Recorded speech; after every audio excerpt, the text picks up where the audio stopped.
हाथ जोड़ लीजिए।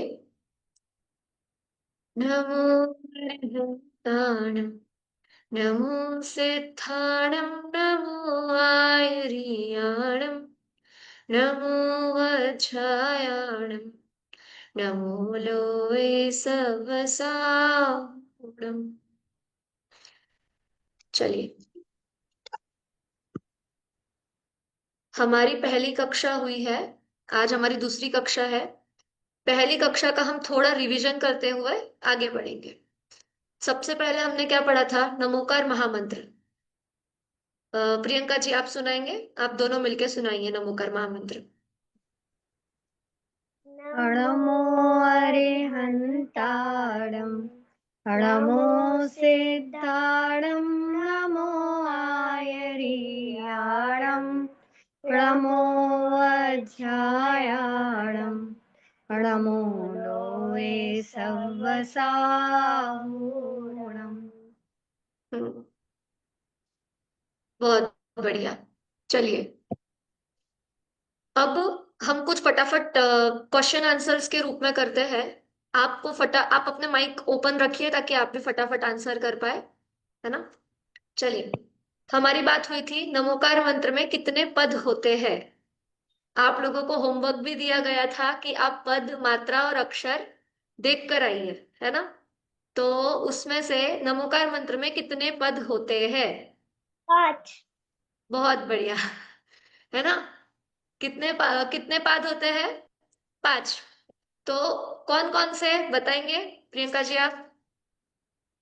नमो अरिहन्ताणं, नमो सिद्धाणं, नमो आयर्याणं, नमो वज्रायाणं, नमो लोये सवसावरणम्। हाँ, अब उसमें हमने 5 परमेष्ठियों के नाम देखे थे।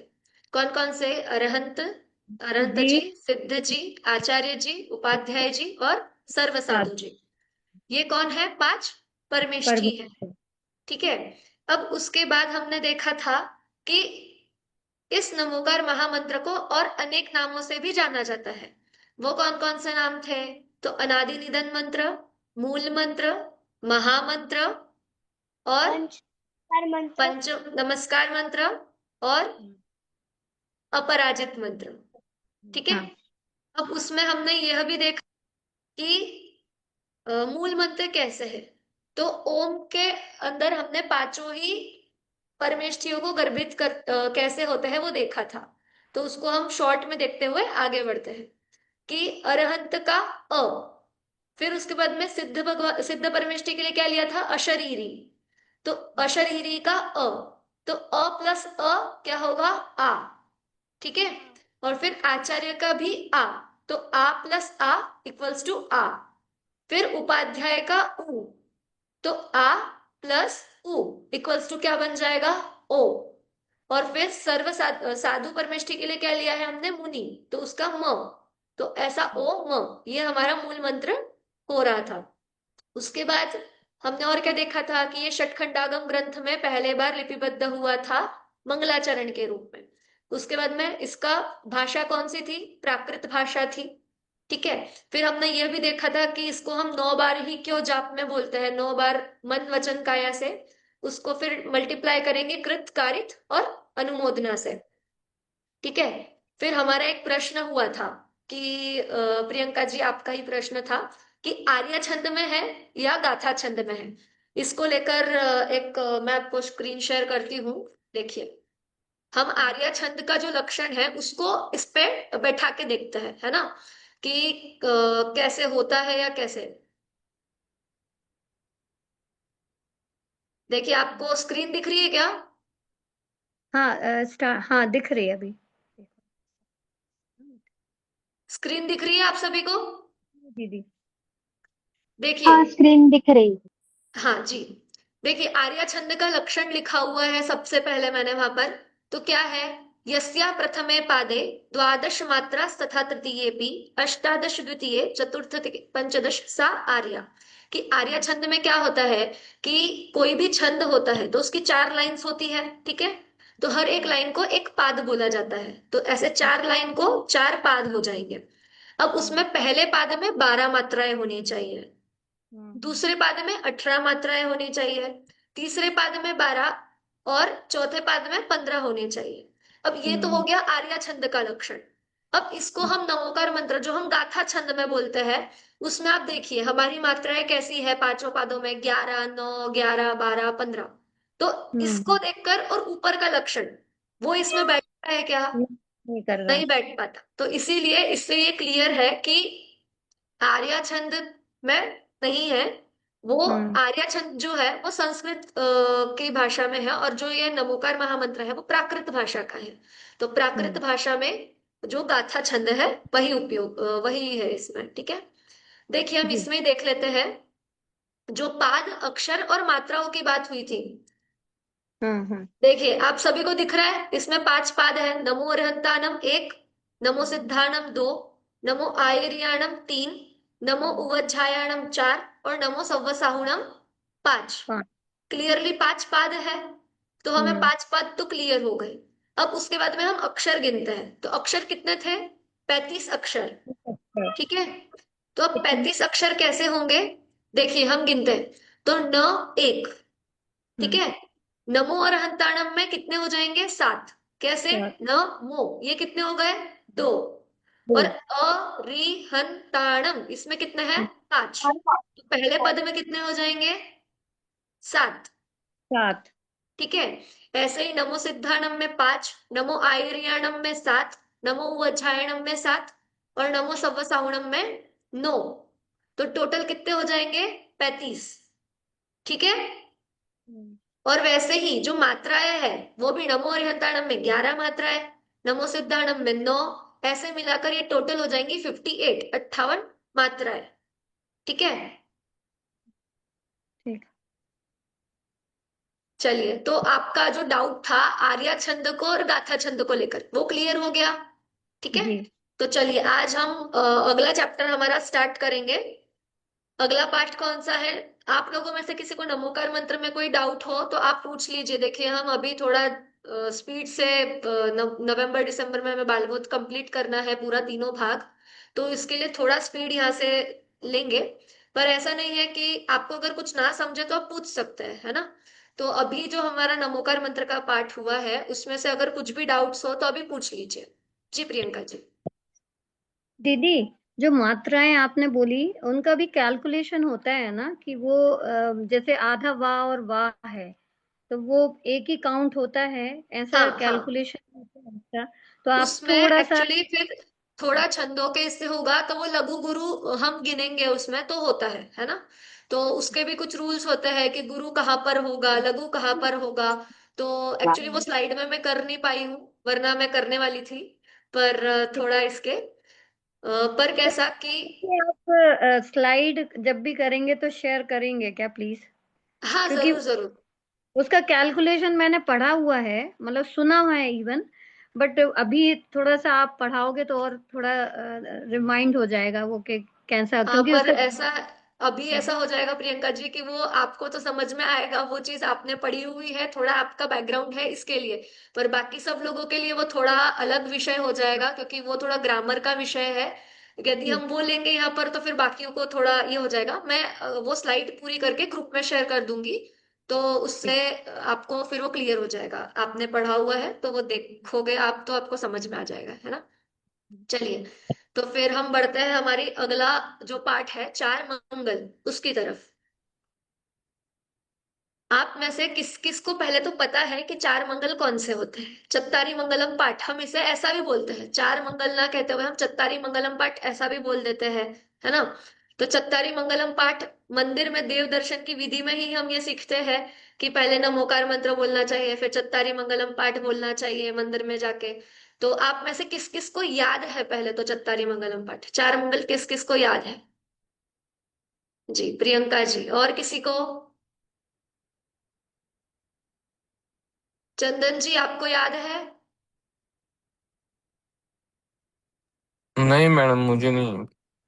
ओके, आप पीपीटी आप पीडीएफ खोल के देखिए। देखिए आप लोगों को शेयर किए हुए हैं ग्रुप पे बालबोध की पीडीएफ, आप वो खोल के देखिए ताकि आपके सामने भी रहे अगर यहाँ से कोई बोले तो, है ना। चलिए, कनिष्का जी आपको बोलेंगे आप? जी बोलिए। कनिष्का जी। चत्तारी मंगलम अर्यंत मंगलम सिद्ध मंगलम साहु मंगलम केवली पड़ंतो धम्मो मंगलम। चत्तारी आगे। लगोत्मा अर्यंत लगोत्मा सिद्ध लगोत्मा साहु लगोत्मा केवली पड़ंतो धम्मो लगोत्मा। चत्तारी शरणं पवज्जामि अर्यंत शरणं पवज्जामि सिद्ध शरणं पवज्जामि साहु शरणं पवज्जामि केवली पड़ंतो धम्मो शरणं पवज्जामि। जी, प्रियंका जी आप बोलिए।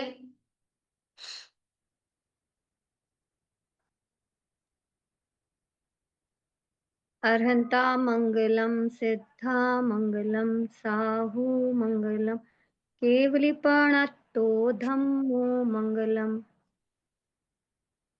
पूरा पूरा बोलना है। अच्छा। चत्तारि शरणं अर्हन्ता शरणं पवज्जामि सिद्धे शरणं पवज्जामि साहु शरणं पवज्जामि केवलीपणतो धम्मं शरणं पवज्जामि। अर्हन्ते लोगोत्तमा सिद्धे लोगोत्तमा साहु लोगोत्तमा केवलीपणतो धम्मो लोगोत्तमो। देखिए, अब कनिष्का जी ने जो बोला और प्रियंका जी ने बोला, दोनों में कुछ अंतर लगा कि क्या, कि मंगल, उत्तम और शरण, ये क्रम हम्म, होना चाहिए। अभी प्रियंका जी आपने क्या किया, पहले शरण बोल दिया और फिर उत्तम बोला, है ना। उत्तम। और राइट। इसमें भी क्या हो जाता है, हम क्या करते हैं कभी कभी, कि लोगुत्तमा है तो कभी हम लोगुत्तमो बोल देते हैं, है ना। अरहंता है तो अरहंत बोल देते हैं या अरहंते बोल देते हैं। तो वहां पे शुद्ध क्या है उसका भी ध्यान रखकर हम बोलेंगे, है ना। तो कैसे, चत्तारी मंगलम, अरहंता मंगलम, सिद्धा मंगलम, साहू मंगलम, केवली पड़त्तो धम्मो मंगलम। ठीक है, ये मंगल के चार पात हुए। अब उसके बाद में कौन सा आता है, लोगुत्तमा।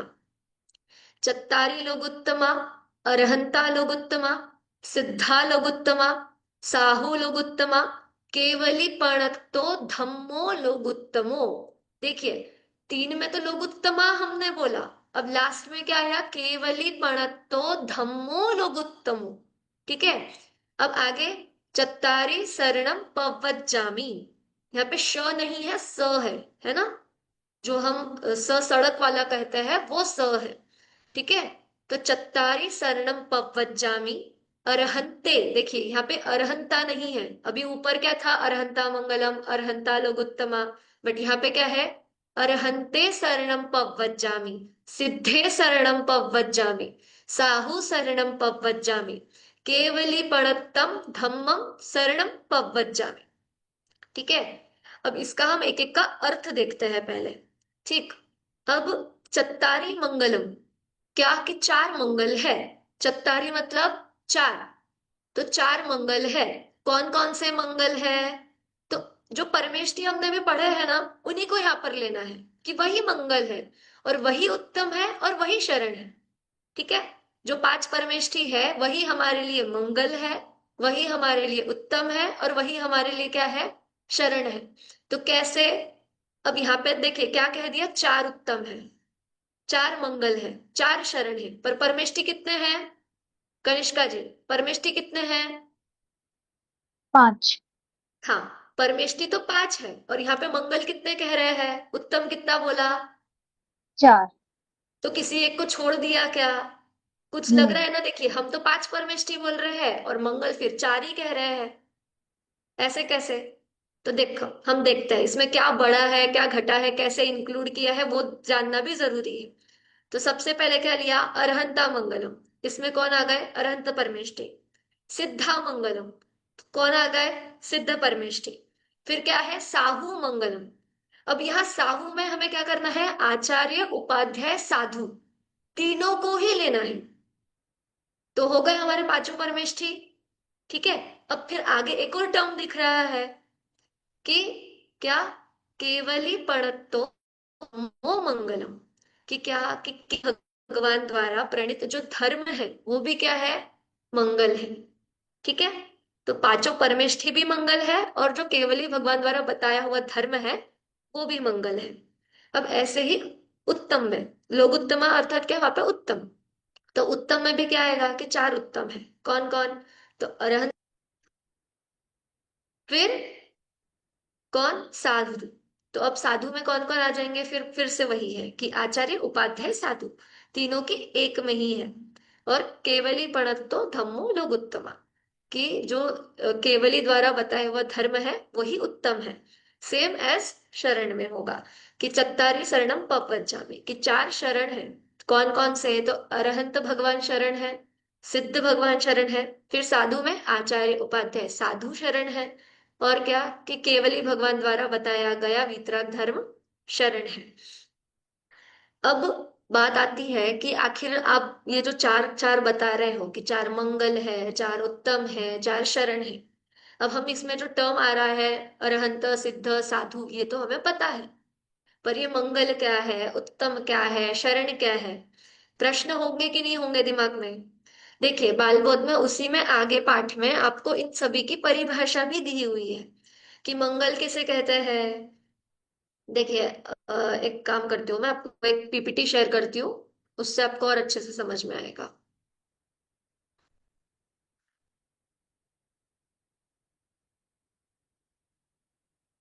दिख रहा है आप सभी को?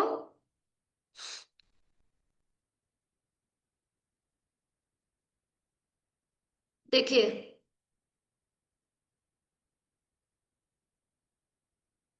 दिख रही है आप सभी को, प्रियंका जी, हाँ कनिष्का दिख जी? रही है, यस यस। हाँ दीदी जी, दिख रही है। हाँ। देखिए यहाँ पे सबसे पहला जो पद आया है मंगल, है ना। अब उस मंगल का अर्थ क्या है, तो सबसे पहले हम शब्द से देखते हैं। तो अगर मंगल को हम दो तरीके से तोड़ेंगे, कैसे? पहले हम क्या लेंगे, सिर्फ मंग एक लेंगे और गल अलग करेंगे। देखिए यहाँ आपको दिख रहा है ये कि मंग हमने अलग किया प्लस गल, तो यहाँ पे मम का अर्थ क्या होता है, मोह मिथ्यात्व और पाप, ठीक है। और गल का अर्थ क्या होता है, गलावे। तो पूरा देखेंगे अगर तो क्या होगा कि जो मोह मोह राग द्वेष और मिथ्यात्वादी पापों को गलावे, गलावे अर्थात क्या, नाश करे, तो उसे क्या कहेंगे, मंगल कहेंगे। और क्या कि मंग प्लस ल, देखिए पहले क्या किया था, सिर्फ हमने मंग अलग लिया था और गल अलग किया था। अब यहाँ पे मंग एक तरफ और ल एक तरफ, तो मंग अर्थात सुख और ल अर्थात क्या, लावे। तो क्या हो जाएगा, देखिए जो मोह राग द्वेष रूपी पापों को गलावे और क्या करे, सच्चा सुख उत्पन्न करे, उसे मंगल कहते हैं। देखिए आप, अब यहाँ पे हम देख लेंगे कि मंगल किसे कहते हैं, तो जो मोह राग द्वेष रूपी पापों को गलावे और सच्चा सुख उत्पन्न करे। अब इसमें बात आती है, यदि मोह राग द्वेष रूप पाप गल जाएंगे, नष्ट हो जाएंगे, तो अपने आप ही क्या होगा, अपने आप ही क्या होगा, सुख उत्पन्न होगा, है ना। अगर कुछ चीज जो बुरी चीज है वो छूट रही है, तो अच्छी चीज हमारे पास आएगी या नहीं आएगी। जैसे हम करते हैं ना, छोटा बच्चा होता है और कोई गर्म चीज हो और वो उसके पास जा रहा होगा, तो हम क्या करते हैं, तुरंत उसे दूसरी चीज का लोभ देते हैं कि वो उसे पकड़ ले और वो जो बुरी चीज है उसे छोड़ दे। वैसे ही यहाँ पे है कि जो ये मोह राग द्वेष रूपी जो पाप है, जब ये नष्ट हो जाएंगे तो क्या होगा, सुख उत्पन्न होगा। दुख नाश होने पे क्या होता है, सुख होता है। तो वैसे ही जब ये मोह राग द्वेष नष्ट हो जाएंगे तो क्या उत्पन्न होगा, सुख उत्पन्न होगा। तो मंगल की क्या परिभाषा हुई कि जो मोह राग द्वेष रूपी पापों को गलावे और सच्चा सुख उत्पन्न करे, उसे क्या कहते हैं, मंगल कहते हैं। समझा आप लोगों को मंगल किसे कहते हैं, कि जो मोह राग द्वेष रूपी पापों को गलावे और सच्चा सुख उत्पन्न करे, उसे मंगल कहते हैं। और ये मंगल कौन है, तो जो अरहंत भगवान है वो हमारे लिए मंगल है। क्यों? क्योंकि इन सभी ने, इन पांचों ही परमेष्ठियों ने क्या किया है, इन पापों को नाश कर दिया हुआ है, गला लिया है इन्होंने, और जो सुख प्राप्त किया है वो सुख मैं भी प्राप्त करूं, ऐसी इच्छा यहाँ पर है ना। कि क्या, जो आपने, जो ये मंगल आपने प्राप्त कर लिया है, जो सुख आपने प्राप्त किया है, वैसा ही मैं कर लूं, इसीलिए मैं आपको नमस्कार करता हूँ, इसीलिए मैं आपकी शरण में आता हूँ, ठीक है। अब ऐसे ही लोक में उत्तम, दूसरा जो हमारा आता है चत्तारी लघुत्तम, कि चार उत्तम कौन कौन से है। पहले तो अब आता है कि उत्तम अर्थात क्या, उत्तम क्या है आज हमारे लिए, पीएम बन जाना, कोई बड़े पोस्ट पे नौकरी लग जाना, है ना। आज देखा जाए तो कोई सेलिब्रिटी बन जाना, या बहुत पॉपुलर हो जाना, ये आज के लिए उत्तम माना जाता है, श्रेष्ठ माना जाता है। परंतु यहाँ पर वैसा श्रेष्ठत्व काम का है क्या? नहीं। हमें तो क्या, जो अपनी आत्मा का सुख, जो सुख है उसे पाना, वो हमारे लिए सबसे बड़ा उत्तम का कार्य है। तो हमारे लिए उत्तम कौन है? कि जो अरहंत परमेष्ठी है, सिद्ध परमेष्ठी है ना। और जो केवली भगवान द्वारा धर्म है, जिसके मार्ग पर हम चलकर सच्चा सुख को प्राप्त कर सकते हैं, वैसा जो मार्ग है वो हमारे लिए उत्तम है। तो ऐसे उत्तम को यहाँ पर बताया है। अब उत्तम अर्थात क्या? कि लोक में जो सबसे महान हो उसे उत्तम कहते हैं। देखिए कितनी सरल परिभाषा है, कि लोक में सबसे महान जो हो। हम भी लौकिक में यही करते हैं ना, गोल किसे सेट करते हैं? जो सबसे उसमें श्रेष्ठ व्यक्ति हो उसे हम गोल बनाते हैं अपना, है ना। जैसे अगर कोई, किसी को अमिताभ बच्चन पसंद हो या कोई हीरो हीरोइन पसंद हो, तो क्या उसको देखकर ही हम उसके जैसा बनने की कोशिश करते हैं। या हमारे कॉलेज में यदि कोई प्रोफेसर हो जो हमें बहुत अच्छे लगते हो, तो क्या कि हमें इनके जैसा बनना है ना। जो हमें उत्तम, हम जिनको मान के रखते हैं, एक रोल मॉडल के रूप में मान के रखते हैं, उन जैसा बनना चाहते हैं। तो वैसे यहाँ पे हमें किन जैसा बनने की कोशिश करना है? तो जो हमारे पंच परमेष्ठी है और उन्होंने जो मार्ग बताया है उस पर चलकर उन जैसा बनने की बात यहाँ पे कह रहे हैं। तो हमारे लिए उत्तम, ये जो लोक में जो उत्तम बोले जा रहा है वो उत्तम नहीं है हमारे लिए। पैसा, धन, गाड़ी, घर, बंगला, ये उत्तम नहीं है। उत्तम क्या है? कि ये पद, जो पंच परमेष्टि के जो 5 पद है उसको पाना हमारे लिए उत्तम है। ठीक है। अब बात करते हैं शरण की तरफ। शरण अर्थात क्या? देखिए, शरण का सामान्य अर्थ हम क्या करते हैं? शरण अर्थात सहारा। ठीक है। सहारे को ही क्या कहते हैं? शरण कहते हैं। हम एक और शरण देते हैं, शेल्टर बोलता है किसी को, हम शरण देते हैं, है ना। अगर कोई बाहर भटक रहा होगा या कुछ, तो क्या भाई हमने शरण दी है, इसे कुछ टाइम के लिए हमारे घर में शरण दी है, ऐसा हम बोलते हैं। तो शरण देना क्या हो गया? कि सहारा देना। अब कैसा सहारा? कि उन्होंने हमें क्या किया है? मार्ग बताया है, हमें उस रूप, मार्ग रूप सहारा किया है। कि जो हमने ये पद प्राप्त कर लिया है, उन उस मार्ग पर चलकर तुम हमारे जैसा हो सकते हो, ऐसा वो बोलते हैं, है ना। ऐसा उनका यहाँ पर हमें समझना है, हमें बात लेनी है। तो क्या, कि मैं अरहंत भगवान की शरण में जाता हूँ, सिद्ध परमेष्ठी की शरण में जाता हूँ, आचार्य उपाध्याय साधु की शरण में जाता हूँ, और जो केवली भगवान द्वारा बताया गया धर्म है उसकी शरण में जाता हूँ। जब हम उनकी शरण में जाएंगे तभी तो हम उन्हें जान पाएंगे और उन जैसा बनने की इच्छा होगी, है ना। तो इसीलिए यहाँ पे बात कह रहे हैं कि शरण किसे कहा? फिर सहारे को शरण कहते हैं। अब बताइए कि जो व्यक्ति ये 5 परमेष्ठियों की शरण लेता है, तो बताइए उसका कल्याण होगा कि नहीं होगा? अवश्य ही होगा। और सारे दुख क्या हो जाएंगे? नष्ट हो जाएंगे।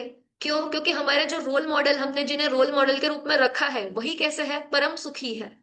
यदि हम हमारा रोल मॉडल ही परम सुखी वाला बना रहे हैं, तो अवश्य ही उनके बताए हुए स्टेप्स पे हम चलेंगे, तो हम भी कैसे होंगे? उनके जैसे ही परम सुख को ही प्राप्त करेंगे। थोड़ा कम थोड़ा ज्यादा ऐसा नहीं, उन जैसा बिल्कुल एज इट इज, है ना। ऐसा यहाँ पर बताया हुआ है। चलिए, अब आप में से कोई बताएगा मंगल किसे कहते हैं? बिना देखे आपको जो थोड़ा टूटा फूटा भी याद हुआ हो जैसा। जी प्रियंका जी बोलिए। जो मोह राग देश रूपी पापों को गलावे और सच्चा सुख उत्पन्न करे, उसे ही मंगल कहते हैं। बहुत बढ़िया। कनिष्का जी, उत्तम किसे कहते हैं? जो लोक में सबसे उत्तम है वो, उसे हम उत्तम कहते हैं, महान है बहुत, जैसे कि। जी बहुत बढ़िया। और शरण किसे कहते हैं? प्रियंका जी, आपके साथ एक छोटी हमारी बहन बैठी है, आप बोलेंगे। बोलो। शरण। सहारे को कहते हैं। जो हाँ, बहुत बढ़िया। शरण किसे कहते हैं? शरण सहारे को कहते हैं।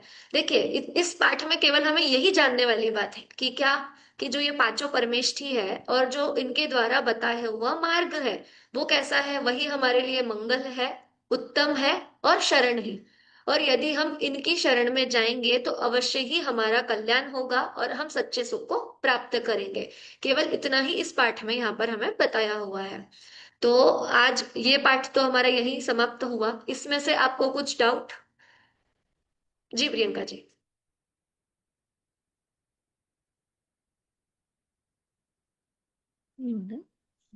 दीदी, अ, एक सिंपल क्वेश्चन है मेरा, इवन माही का है ये क्वेश्चन। जी।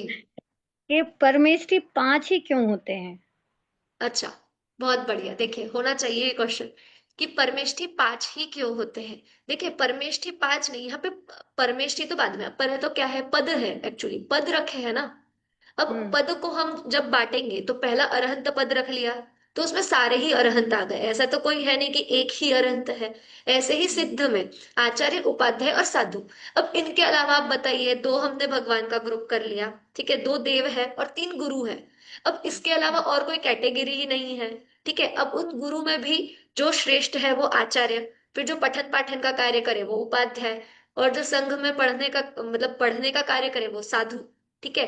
अब उसमें देवों में भी जाएंगे तो आप शरीर सहित और शरीर रहित, अरहंत और सिद्ध, दोनों में कैटेगराइज हो गए।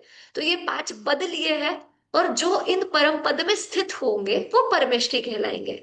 तो अब ये 5 पद है, इसीलिए ये 5 परमेष्ठी ऐसा यहाँ पर कहते हैं, है ना। दीदी, फिर जैसे एलक और छुल्लक जी हैं, प्रतिमाधारी तो नहीं, बट जैसे ब्रह्मचारी एलक, मान लो आप एलक छुल्लक जी, वो भी साधु की कैटेगरी में ही आते हैं कि नहीं जी। आएंगे फिर? हाँ हाँ हाँ हाँ। फिर साधु देखिए, की। अब साधु ही आएंगे, और उसके बाद में फिर ये होता है कि फिर साधु में भी हम एलक शुल्लक वो कैटेगराइज कैसा, फिर अंदर सब हमारा भेद होता रहता है, वो अलग चीज है। और फिर थोड़ा आगे जाके आप पढ़ेंगे तो फिर वो कैसे क्रम से किसे क्या कहते हैं, तो वो चीजें आती है ना, तो हम यथा योग्य स्थान पर वो चीजें वहां देखेंगे।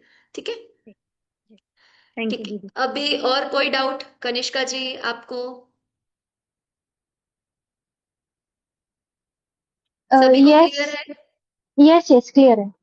जी। चलिए, तो बढ़े हम आगे के चैप्टर की ओर। हमारे आज का अगला चैप्टर भी हम आज स्टार्ट करेंगे, तीर्थंकर और भगवान, जो हमारे बालबोध पाठमाला में तीसरा पाठ है। कौन सा? तीर्थंकर और भगवान। अब देखिए, यहाँ दो टर्म्स आ गई है, तीर्थंकर और भगवान। अब प्रश्न तो बहुत सारे खड़े होंगे कि तीर्थंकर क्या है, भगवान क्या है। तीर्थंकर भगवान है, भगवान तीर्थंकर है। बहुत सारे क्वेश्चंस खड़े हो सकते हैं। तो हम इसको एक स्लाइड से अच्छे से समझेंगे।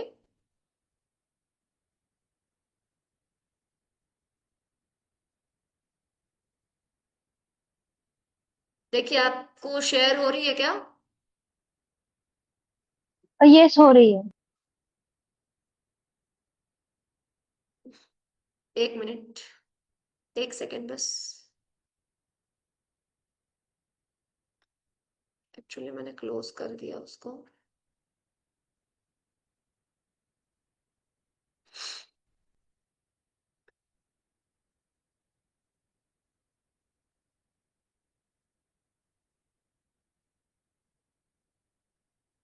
जी देखिए, दिख रहा है आपको? सभी को दिख रहा है? प्रियंका जी, स्लाइड दिख रही है? चलिए देखिए, पाठ का नाम क्या है आज के हमारा? तीर्थंकर भगवान, जो हमारा तीसरा पाठ है। ठीक है। अब यहाँ पे हम पहले लेते हैं भगवान।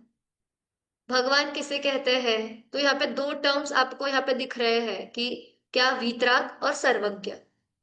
ठीक है। तो भगवान किसे कहते हैं? कि जो वीतरागी हो और सर्वज्ञ हो, उन्हें हम क्या कहेंगे? भगवान कहेंगे। अब अगला प्रश्न तुरंत हमारे सामने ये खड़ा हो जाएगा कि आखिर ये वीतरागी क्या है, सर्वज्ञ क्या है ना। अब आप कह रहे हो कि भगवान किसे कहते हैं? तो जो वीतरागी हो और सर्वज्ञ हो। फिर वीतरागी और सर्वज्ञ का क्या अर्थ है? तो देखिए, हम देखते हैं कि वीतरागी क्या होगा, कि जिनका, देखिए यहाँ पे क्या आ रहा है, बीत और राग अलग अलग कीजिए। ठीक है। तो बीत अर्थात क्या? बीत जाना, नष्ट हो जाना। अर्थात क्या? कि जिनका राग क्या हो चुका है, नष्ट हो चुका है। कि अब किसी चीज के लिए अच्छा लगना, किसी चीज के लिए बुरा लगना, ये सब चीजें बची हुई नहीं है। तो क्या, बीत जाना, नष्ट हो जाना, क्या? राग, अर्थात किसी चीज को भला जानकर चाहना। जैसे अभी अगर मुझे ये घड़ी मैंने देखी और ये मुझे क्या लगी, अच्छी लगी, और मैंने इसे लेने का इच्छा की, तो ये घड़ी के प्रति मेरा क्या हो जाएगा, राग। ठीक है।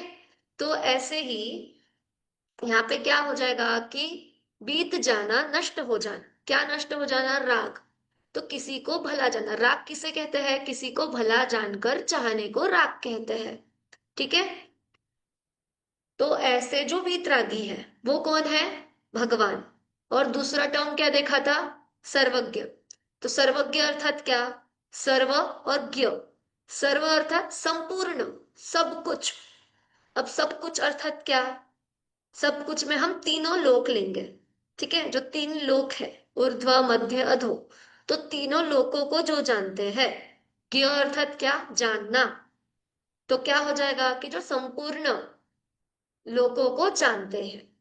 अब संपूर्ण लोक को जानते हैं तो कैसे जानते हैं, एक ही टाइम।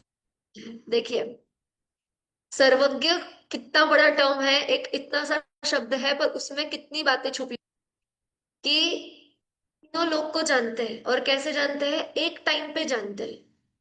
यदि आप सोचिए आपके पास में एक सुपर पावर आ जाए और आपको एक ही टाइम पे पूरे दुनिया की आवाजें आपके कान में पड़ने लगे कि जो मदद के लिए पुकार रही है, तो सोचिए हमें कैसा होगा, कि हमें कान बंद करने पड़ जाएंगे, इतना हम इरिटेट हो जाएंगे कि इतने लोग बुला रहे हैं। और सोचिए सर्वज्ञ जो भगवान है वो अपने ध्यान में तीनों लोकों को देख रहे हैं, जान रहे हैं। पर कैसे, स्वयं को जानते हुए वो चीज बस जानने में आ रही है, उसमें कुछ। देखिए, अब ये दोनों के दोनों वर्ड एक दूसरे में कनेक्टेड है, वीतरागी और सर्वज्ञ। ठीक है, सर्वज्ञ है तो जान रहे हैं, और वीतराग अर्थात राग नष्ट हो गया है। अगर राग नष्ट नहीं होता तो उनके जानने में तो सब चीज आ रही है, तो उनका जो फेवरेट होता उनको वो मदद कर देते, और जो नहीं होता उसका बुरा करते। पर ऐसा होता है क्या, नहीं।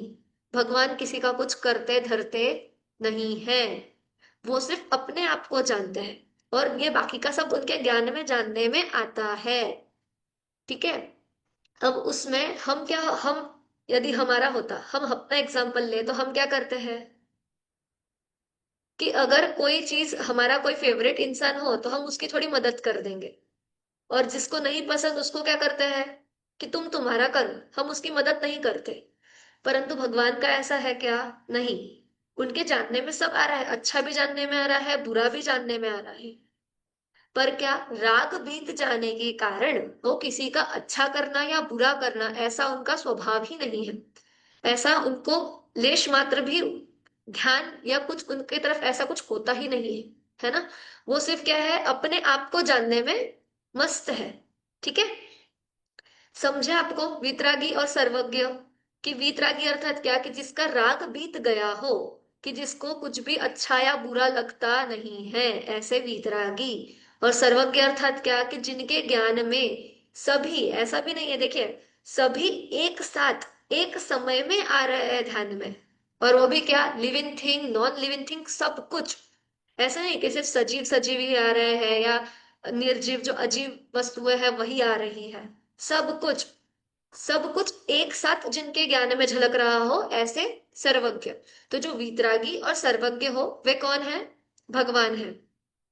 भगवान की परिभाषा सबको समझ में आई, प्रियंका जी, कनिष्का जी। ठीक है, जी। चलिए। अब दूसरा शब्द हमारा क्या था, तीर्थंकर। ठीक है, तो हम तीर्थंकर की तरफ बढ़ते हैं कि तीर्थंकर अर्थात क्या। देखिए, तीर्थंकर का क्या है, थोड़ा बड़ी परिभाषा है, हम उसको थोड़ा टुकड़े टुकड़े में समझते हैं। कि जो धर्म तीर्थ अर्थात मुक्ति का मार्ग का उपदेश देते हैं, और कैसे होते हैं, समोशरण आदि विभूति से युक्त होते हैं, और जिनको तीर्थंकर नाम कर्म नाम का महापुण्य का उदय होता है, वे तीर्थंकर कहलाते हैं। देखिए, अब इसमें समझते हैं, जो धर्म तीर्थ का उपदेश देते हैं, अर्थात धर्म तीर्थ अर्थात क्या, मुक्ति का मार्ग। अब कहाँ से मुक्ति चाहिए, सबसे पहला प्रश्न ये होना चाहिए कि मुक्ति किस चीज की, हम बंधे हुए हैं क्या, पहले ये पता है। कनिष्का जी, आप बंधे हुए हो क्या अभी? बताइए। बिल्कुल। पर आप तो मुझे फ्री दिख रहे हो, आप अपने हाथ चला पा रहे हो। हम बंधन तो किसे समझते हैं? साकली से मन के बांध दिया बंधन हो, बहुत है जकड़ ना। दिया हो, है ना, उसे मन के बंधन बंधन कहते हो, हैं। मन जी। के बंधन की बात हो रही है। हाँ, यहाँ पे क्या कि जो ये मन का बंधन नहीं, यहाँ संसार के बंधन की बात कर रहे हैं, है ना, कि जो संसार संसार का बंधन है, और ये संसार का बंधन कैसा है, वो साकली वाला नहीं है, है ना, कि जो चोर के हाथ में हथकड़ियां लगाई जाती है, जो बंधन उसे महसूस होता है, वैसा बंधन नहीं है। यहाँ हम खुले वाला बंधन की बात कर रहे हैं, जो संसार रूपी जो बंधन है, उस बंधन से मुक्त होने का जो उपदेश देते हैं। तो वे कौन देते हैं? तो तीर्थंकर देते हैं। तो पहला क्या हो गया कि जो धर्म तीर्थ अर्थात मुक्ति के मार्ग का उपदेश देते हैं, वो कौन होते हैं?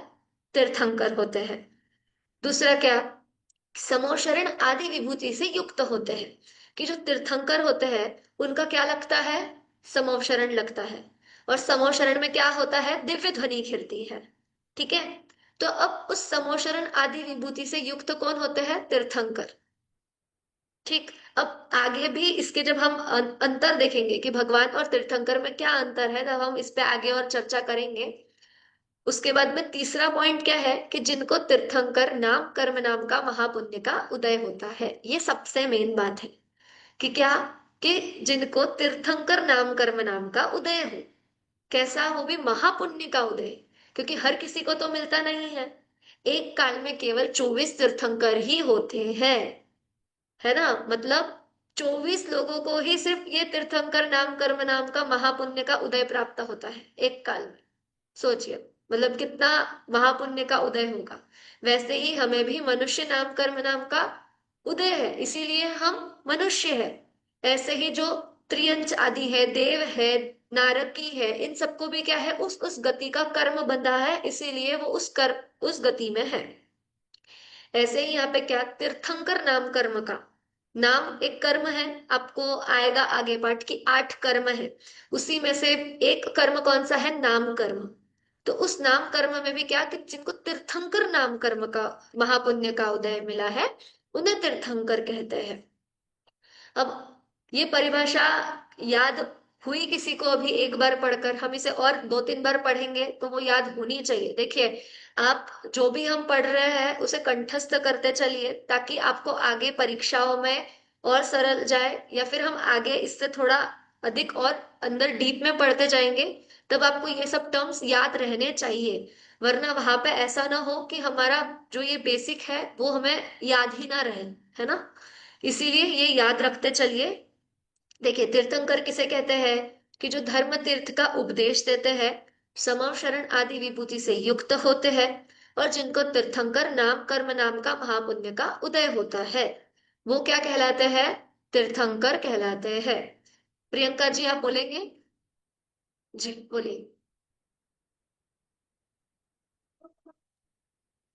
जो धर्म तीर्थ का उपदेश देते हैं अर्थात मुक्ति का मार्ग बताते हैं, समवशरण आदि विभूति से युक्त होते हैं, और जिन्हें तीर्थंकर नाम कर्म का महापुण्य का उदय होता है, वो तीर्थंकर कहलाते हैं। बहुत बढ़िया। ठीक है, कनिष्का जी, आपको याद हुई? जी। बोलिए।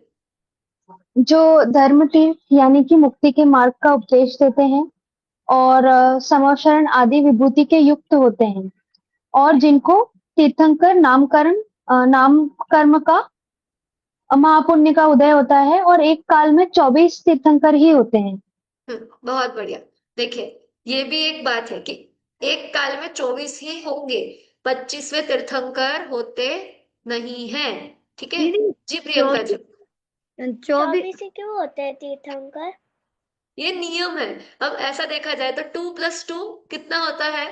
4 होता है। तो ऐसे ही एक काल में 24 तीर्थंकर ही होते हैं। ठीक है। दीदी, दूसरा जैसे भगवान की जो डेफिनेशन है, भगवान वीतरागी सर्वज्ञ और हितोपदेशी, ये भी आता हम्म। है। हितोपदेशी होते हैं जो हित का उपदेश देते हैं, क्योंकि अरंत भगवान हित का उपदेश देते हैं, तभी तो हमें सिद्धों के बारे में पता चलता है। तो वो जी। वो डेफिनेशन भी है ना, मतलब हाँ हाँ हितोपदेशी हाँ। वर्ड है। जी जी जी जी है। देखिए यहाँ पे एक और पद आता है हितोपदेशिता। हितोपदेशिता अर्थात क्या? उपदेश देना, है ना, जो हमें हित का उपदेश दे, मतलब हमारी अच्छाई का, हमारे भलाई का जो उपदेश देते हैं, उसे क्या कहते हैं? हितोपदेश। तो यहाँ पे कैसा होता है कि अभी हम क्या कर रहे हैं, भगवान और तीर्थंकर दोनों का पढ़ रहे हैं। तो यहाँ पे अभी क्या होगा कि भगवान का पहले तो पारिभाषिक तो जो वीतरागी और सर्वज्ञ हो, ठीक है।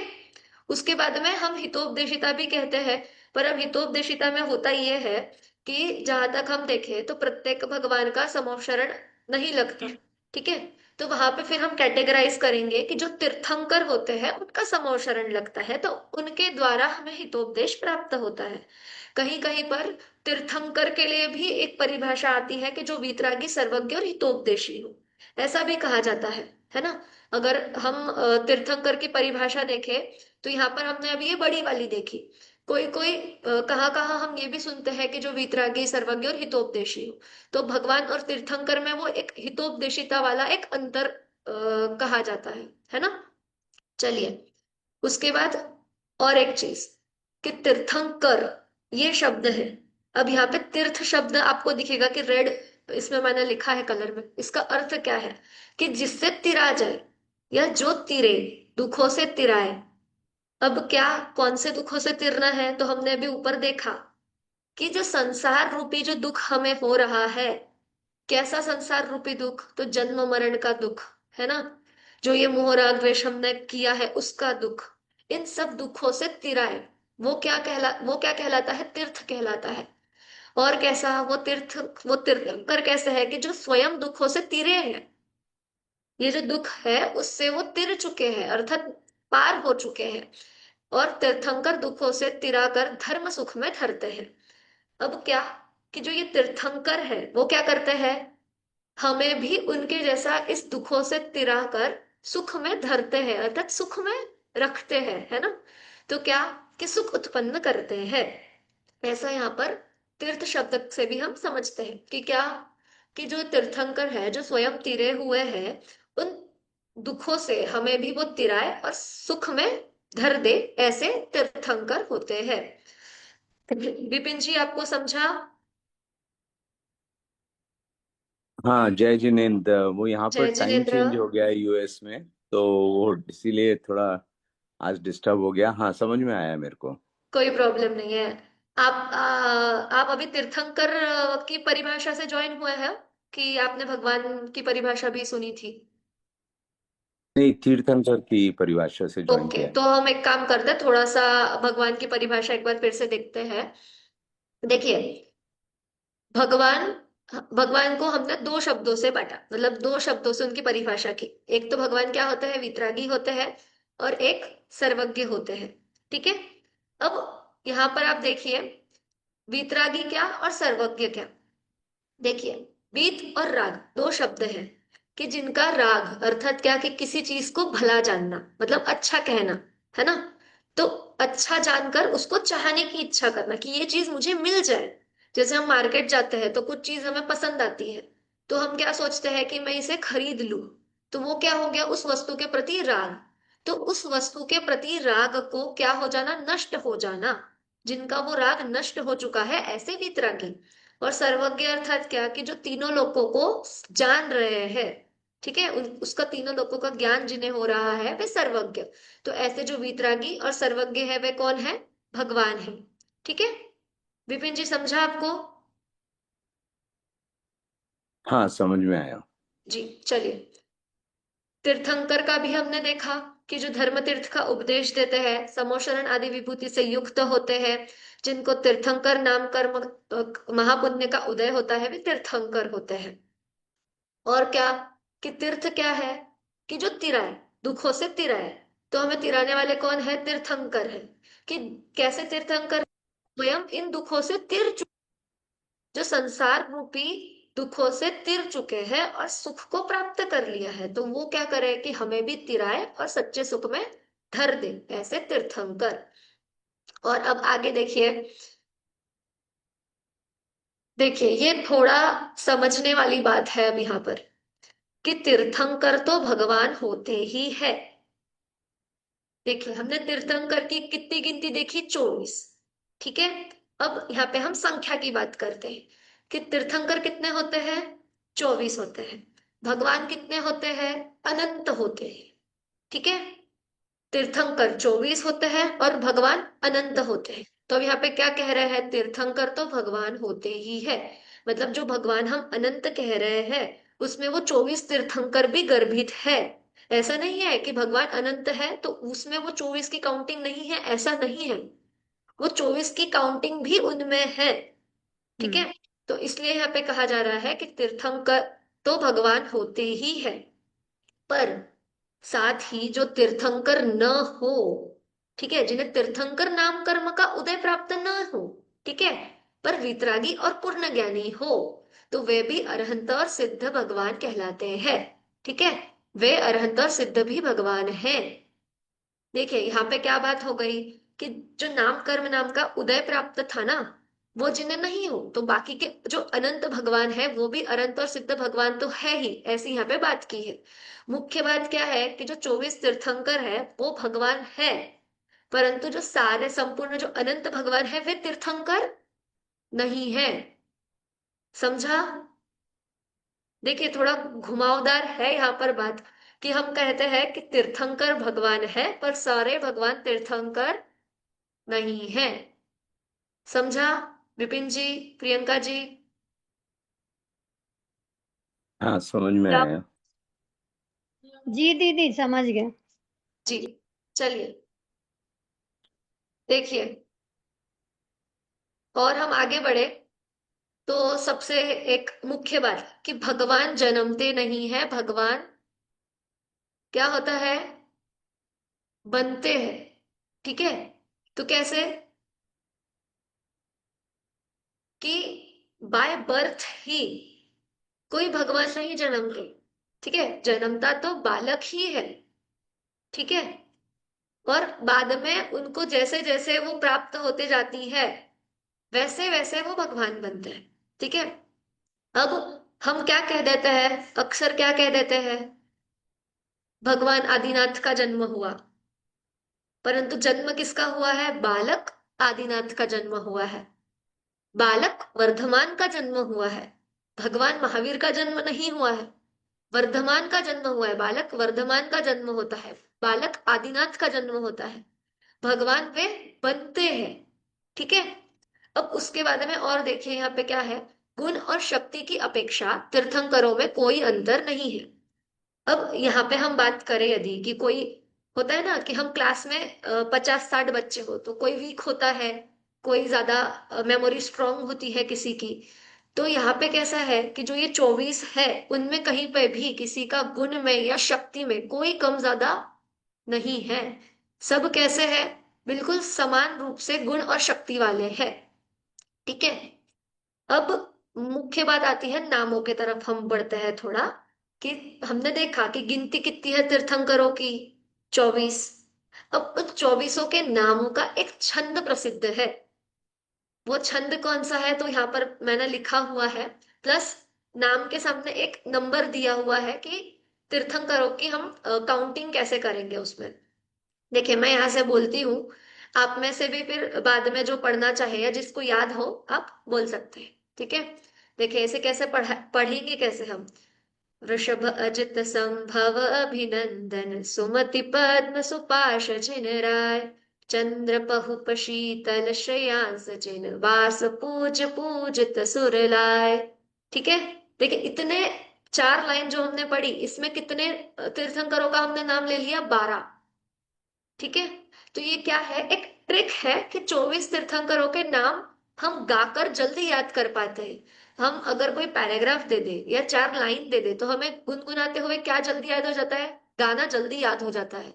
इसी के लिए इन 24 तीर्थंकरों के नामों को एक छंद के रूप में यहाँ पर लिखा हुआ है।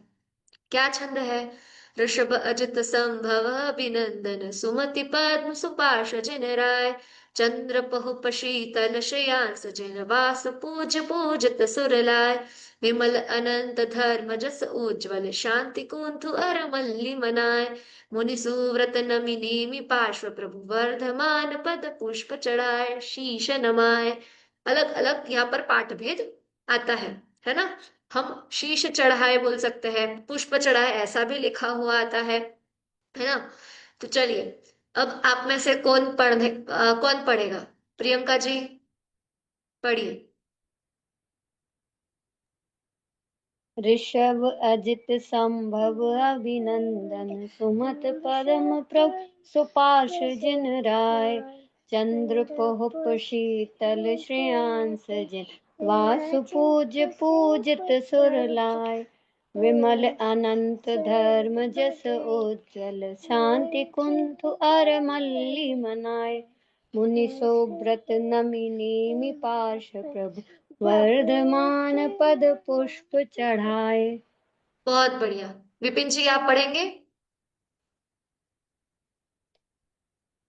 पढ़ता हूँ। ऋषभ अजित संभव अभिनंदन सुमति पद्म पद्म पद्म सुपार्श जिन राय चंद्र पुष्प शीतल श्रेयांस जिन वासु पूज्य पूजित सुरलाय विमत अनंत धर्म जस उज्ज्वल शांति कुंतु अर मल्ली मनाए मुनि सुव्रत नेमि नमी नेमि पार्श्व प्रभु वर्धमान पद पुष्प चढ़ाए। जी। कनिष्का जी आप पढ़ेंगे? जी। पढ़िए। ऋषभ अजित संभव अभिनंदन सुमति पद्म सुपार्श्व जिन राय चंद्र कुहुक शीतल श्रेयांस जिन वासु पूज्य पूजित सुर लाय विमल अनंत धर्म जस उज्जवल शांति कुंतु अरमल्ली मना मुनि सूरत नमिनी पार्श्व प्रभु वर्धमान 24 पद पुष्प चढ़ाए। वर्धमान पद पुष्प चढ़ाए। महर्षि आप पढ़ोगे? जी। ऋषभ अजित संभव अभिनंदन सुमति पद्म सुपार्श्व जिन राय चंद्र पहुप शीतल श्रेयांस जिन वासु पूज्य पूजित सुरलाय विमल अनंत धर्म जस उज्ज्वल शांति कुंथुअर मल्ली मनाय मुनि सुव्रत नमि नेमि पार्श्व प्रभु वर्धमान पद पुष्प जड़ाय। बहुत बढ़िया, बहुत सुंदर। आप सभी ने बहुत अच्छे से पढ़ा है। देखिए, अब जैसा ये पढ़ा है वैसे ही हमें इसे याद भी करना है, क्योंकि ये बहुत सरल तरीका है 24 तीर्थंकरों के नामों को याद करने का, है ना। देखिए, हम आज के क्लास में हमारा टारगेट अब यही है कि हम इन 24 नामों को याद कर ले, है ना। तो सबसे पहला क्या है? ऋषभ। ठीक है, ऋषभनाथ पहला नाम क्या होगा? ऋषभ से पहला नाम क्या है? ऋषभनाथ। दूसरा नाम क्या है? अजित, तो क्या अजित हो नाथ जाएगा? अजितनाथ। संभव, संभवनाथ। संभवनाथ अभिनंदन, अभिनंदन नाथ। सुमति, सुमतिनाथ जी। सुमति नाथ पद्म, पद्म। पदम प्रभु। पदम हाँ, प्रभुवती पद्म प्रभु। सुपार्शा, सुपार्शनाथ जी।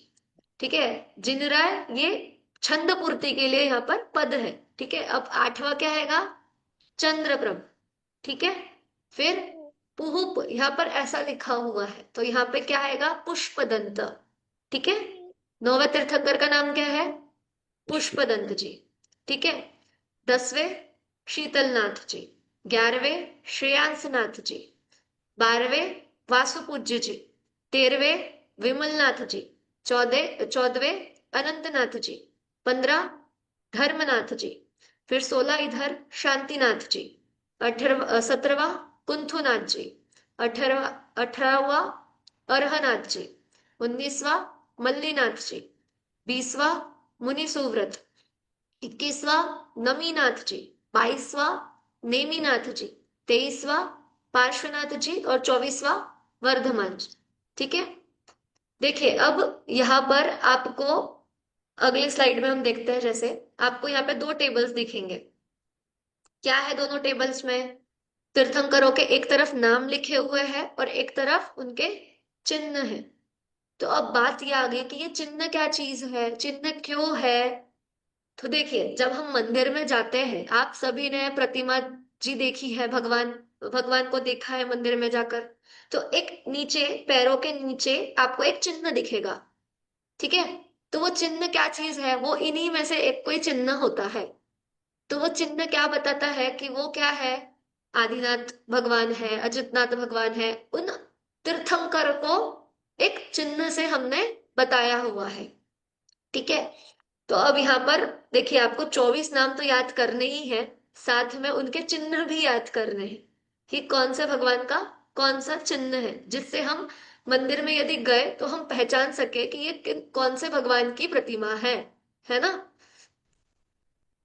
जैसे अब आपने यहाँ पे एक और चीज आप देखिए, टेबल में मैंने वृषभ देव को एक और यहाँ पे ब्रैकेट में नाम लिखा हुआ है आदिनाथ। तो ऐसे 24 में से टोटल 3 तीर्थंकर है जिनके अनेक नाम हैं। जैसे हमने नमोकार महामंत्र में देखा था ना कि नमोकार महामंत्र के भी और अपर नाम थे, वैसे ही यहाँ पे ऋषभ देव के लिए अपर नाम क्या आता है, आदिनाथ। हम डे टू डे लाइफ में मोस्टली आदिनाथ ही ज्यादा प्रयोग में हमारे आता है ना। तो क्या हो, पहले तीर्थंकर का क्या नाम है, ऋषभ देव और आदिनाथ। अब सीधा आ जाइए नौवे नौवे तीर्थंकर पे। नौवे तीर्थंकर का नाम क्या है, पुष्पदंत जी। पुष्पदंत जी का एक अपर नाम क्या है, सुविधिनाथ। क्या नाम है, सुविधि नाथ, ठीक है। और फिर सीधा आता है 24वें तीर्थंकर, ये आप सभी को पता होना चाहिए। 24वें तीर्थंकर कौन से है, महावीर स्वामी। और इनके कितने नाम हैं, टोटल पांच। टोटल 5 नाम है ना। कौन कौन से, वीर, वीर, अतिवीर, अतिवीर, सन्मति, सन्मति, वर्धमान और महावीर, महावीर। ठीक है। मैंने इसीलिए इस बात पे जोर दिया कि आपको पता होना चाहिए, क्योंकि अभी जिन तीर्थंकर का शासनकाल चल रहा है वे कौन से हैं, महावीर स्वामी है ना, जिनका शासनकाल अभी चल रहा है। जब तक अगले पहले तीर्थंकर नहीं आ जाते तब तक किनका काल शासन काल है, महावीर भगवान का, ठीक है। चलिए अब बढ़ते हैं एक एक के चिन्ह की तरफ। आप सभी ने कोई ना कोई पंचकल्याणक लाइव देखा होगा, मतलब यूट्यूब के माध्यम से देखा होगा या प्रेजेंट में भी जाकर देखा होगा, है ना। तो उसमें भी जो 16 स्वप्न आदि बताते हैं, देखिए उसमें भी क्या होता है, एक कोई चिन्ह उसमें आता है, शुभ्र बैल, माला, है ना, ऐसी चीजें आती हैं 16 स्वप्न में भी। तो वैसे ही यहाँ पे भी क्या है, दोनों चीजें अलग अलग है, पर मैं आपको बता रही हूँ कि कैसा चिन्ह होता है ना। तो देखिए, ऋषभदेव आदिनाथ जो तीर्थंकर है उनका चिन्ह क्या है, बैल, ठीक है। और ये कहाँ होता है, उनके घुटने, ये घुटने सॉरी, क्षमा, अंगूठे पे, ठीक है। जब बालक का जन्म होता है, बालक तीर्थंकर का जन्म होता है, तो उन्हें कहाँ लेकर जाते हैं, उनका अभिषेक होता है पांडुशिला पर, ठीक है, इंद्र लेकर जाता है। तो तब वहां उनका वो चिन्ह देखते हैं, है ना, तब वह चिन्ह देखा जाता है। ये चीजें हमें पंचकल्याणक में पता चलती है ना। तो अब सबसे पहले कौन सा है, आदिनाथ भगवान। और आदिनाथ भगवान का चिन्ह क्या है, बैल का चिन्ह। आदिनाथ भगवान का क्या है, बैल का चिन्ह। अजितनाथ भगवान का हाथी का चिन्ह। हाथी सभी को, देखिए नाम सभी को फैमिलियर होंगे मोस्टली चिन्हों के। अगर आपको चिन्ह में भी कुछ डाउट हो कि ये कैसा दिखता है या कैसा उसका क्या अर्थ है, तो आप पूछ सकते हैं। अजितनाथ जी का हाथी का चिन्ह, संभवनाथ जी का घोड़े का चिन्ह, अभिनंदन नाथ जी का बंदर का चिन्ह, सुमतिनाथ जी का चकवे का चिन्ह, पद्मप्रभ जी का कमल का चिन्ह, सुपार्शनाथ जी का साथी का चिन्ह, चंद्रप्रभ जी का चंद्रमा का चिन्ह। देखिए साथी अर्थात स्वस्तिक जो होता है, ठीक है। पुष्पदंत जी का मगर का चिन्ह, शीतलनाथ जी का कल्प वृक्ष का चिन्ह, श्रेयांसनाथ जी का गेंडे का चिन्ह, वासुपूज्य जी का भैंसे का चिन्ह, विमलनाथ जी का शूकर का चिन्ह, अनंतनाथ जी का सेही का चिन्ह, धर्मनाथ जी का वज्र का चिन्ह, शांतिनाथ जी का हिरण का चिन्ह, कुंथुनाथ जी का बकरे का चिन्ह, अरहनाथ जी का मीन का चिन्ह, नाथ जी का कछुआ, नमीनाथ जी का लाल कमल का चिन्ह, नेमिनाथ जी का शंख का चिन्ह, पार्श्वनाथ जी का सर्प का चिन्ह और महावीर स्वामी का सिंह का चिन्ह। देखिए, यहाँ पर हम एक और बात करें तो ये नमीनाथ और नेमिनाथ 21वें और 22वें बिल्कुल पास पास में है, एक मात्रा का अंतर। नमीनाथ और नेमिनाथ, इसमें बहुत कंफ्यूजन होता है, इसीलिए सभी ध्यान से 24 तीर्थंकरों के नाम और उनके चिन्ह हमें याद करने हैं। देखिए, हम पांच पांच पढ़ते हैं और आपको ये अभी के अभी याद हो जाए, हम ऐसे कोशिश करेंगे, है ना, थोड़ा। तो पांच पांच पढ़ते जाते हैं। पहले ऋषभनाथ जी का बैल का चिन्ह, दूसरे अजितनाथ जी का हाथी का चिन्ह, तीसरे संभवनाथ जी का घोड़े का चिन्ह, चौथे अभिनंदन नाथ जी का बंदर का चिन्ह और पांचवें सुमतिनाथ जी का चकवे का चिन्ह। चलिए विपिन जी, आप इन पांचों को एक बार बोलिए। ऋषभ देव जी का बैल का चिन्ह, अजितनाथ जी का हाथी का चिन्ह, संभवनाथ जी का घोड़े का चिन्ह, अभिनंदन जी का बंदर का चिन्ह और सुमतिनाथ का चकवे का चिन्ह। इसमें से आपको कितने याद हो गए? दो तो याद हो गए, लेकिन याद करना पड़ेगा अब इनको धीरे धीरे करके। देखिए, इसीलिए हम कैसे जितने बार उसे बोलेंगे ना, उतना हमें वो याद होता रहेगा, है ना। देखिए, पहले आदिनाथ जी का बैल का चिन्ह, दूसरे अजितनाथ जी का हाथी का चिन्ह, तीसरे संभवनाथ जी का घोड़े का चिन्ह, चौथे अभिनंदन नाथ जी का बंदर का चिन्ह और पांचवे सुमतिनाथ जी का चकवे का चिन्ह। महर्षि, आप बोलिए। हाँ, सबसे पहले ऋषभ देव जी का, आदिनाथ जी का बेल का चिन्ह, अजितनाथ का हाथी का चिन्ह, संभवनाथ का घोड़े का चिन्ह, अभिनंदन नाथ जी का बंदर का चिन्ह और सुमतिनाथ जी का चकवा का चिन्ह। जी, बहुत बढ़िया। प्रियंका जी, आप बोलिए।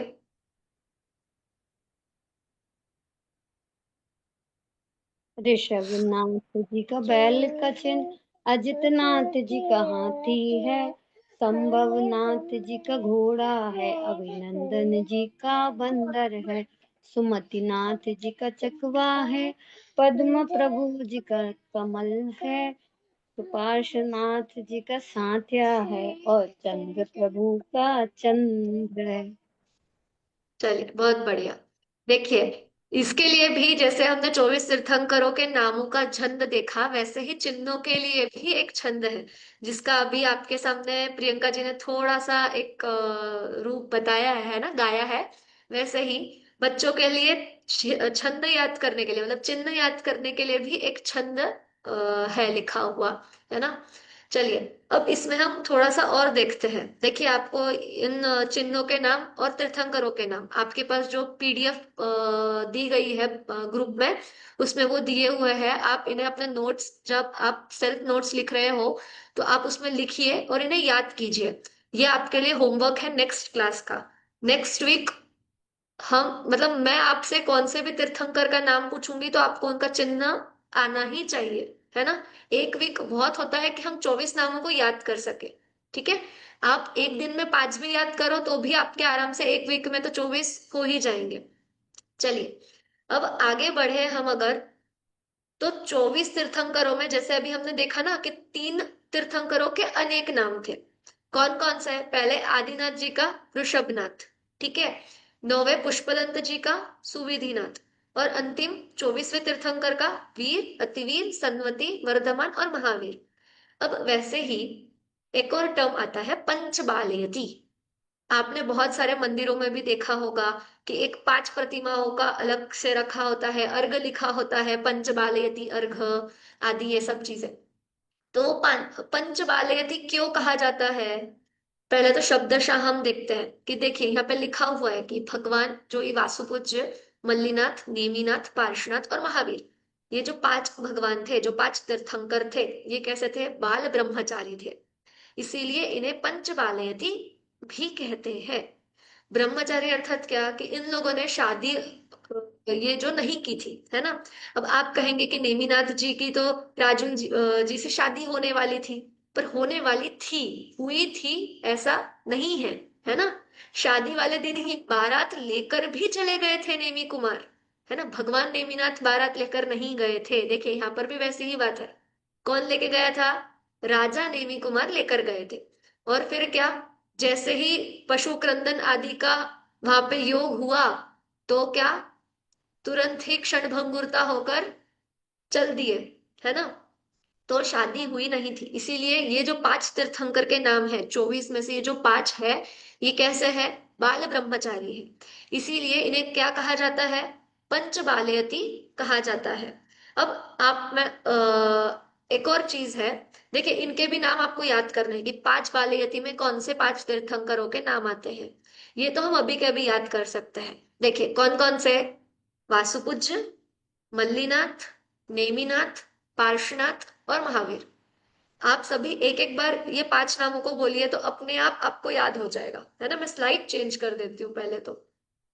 जी, प्रियंका जी, आपको उन 5 नाम में से कितने नाम याद है बताइए।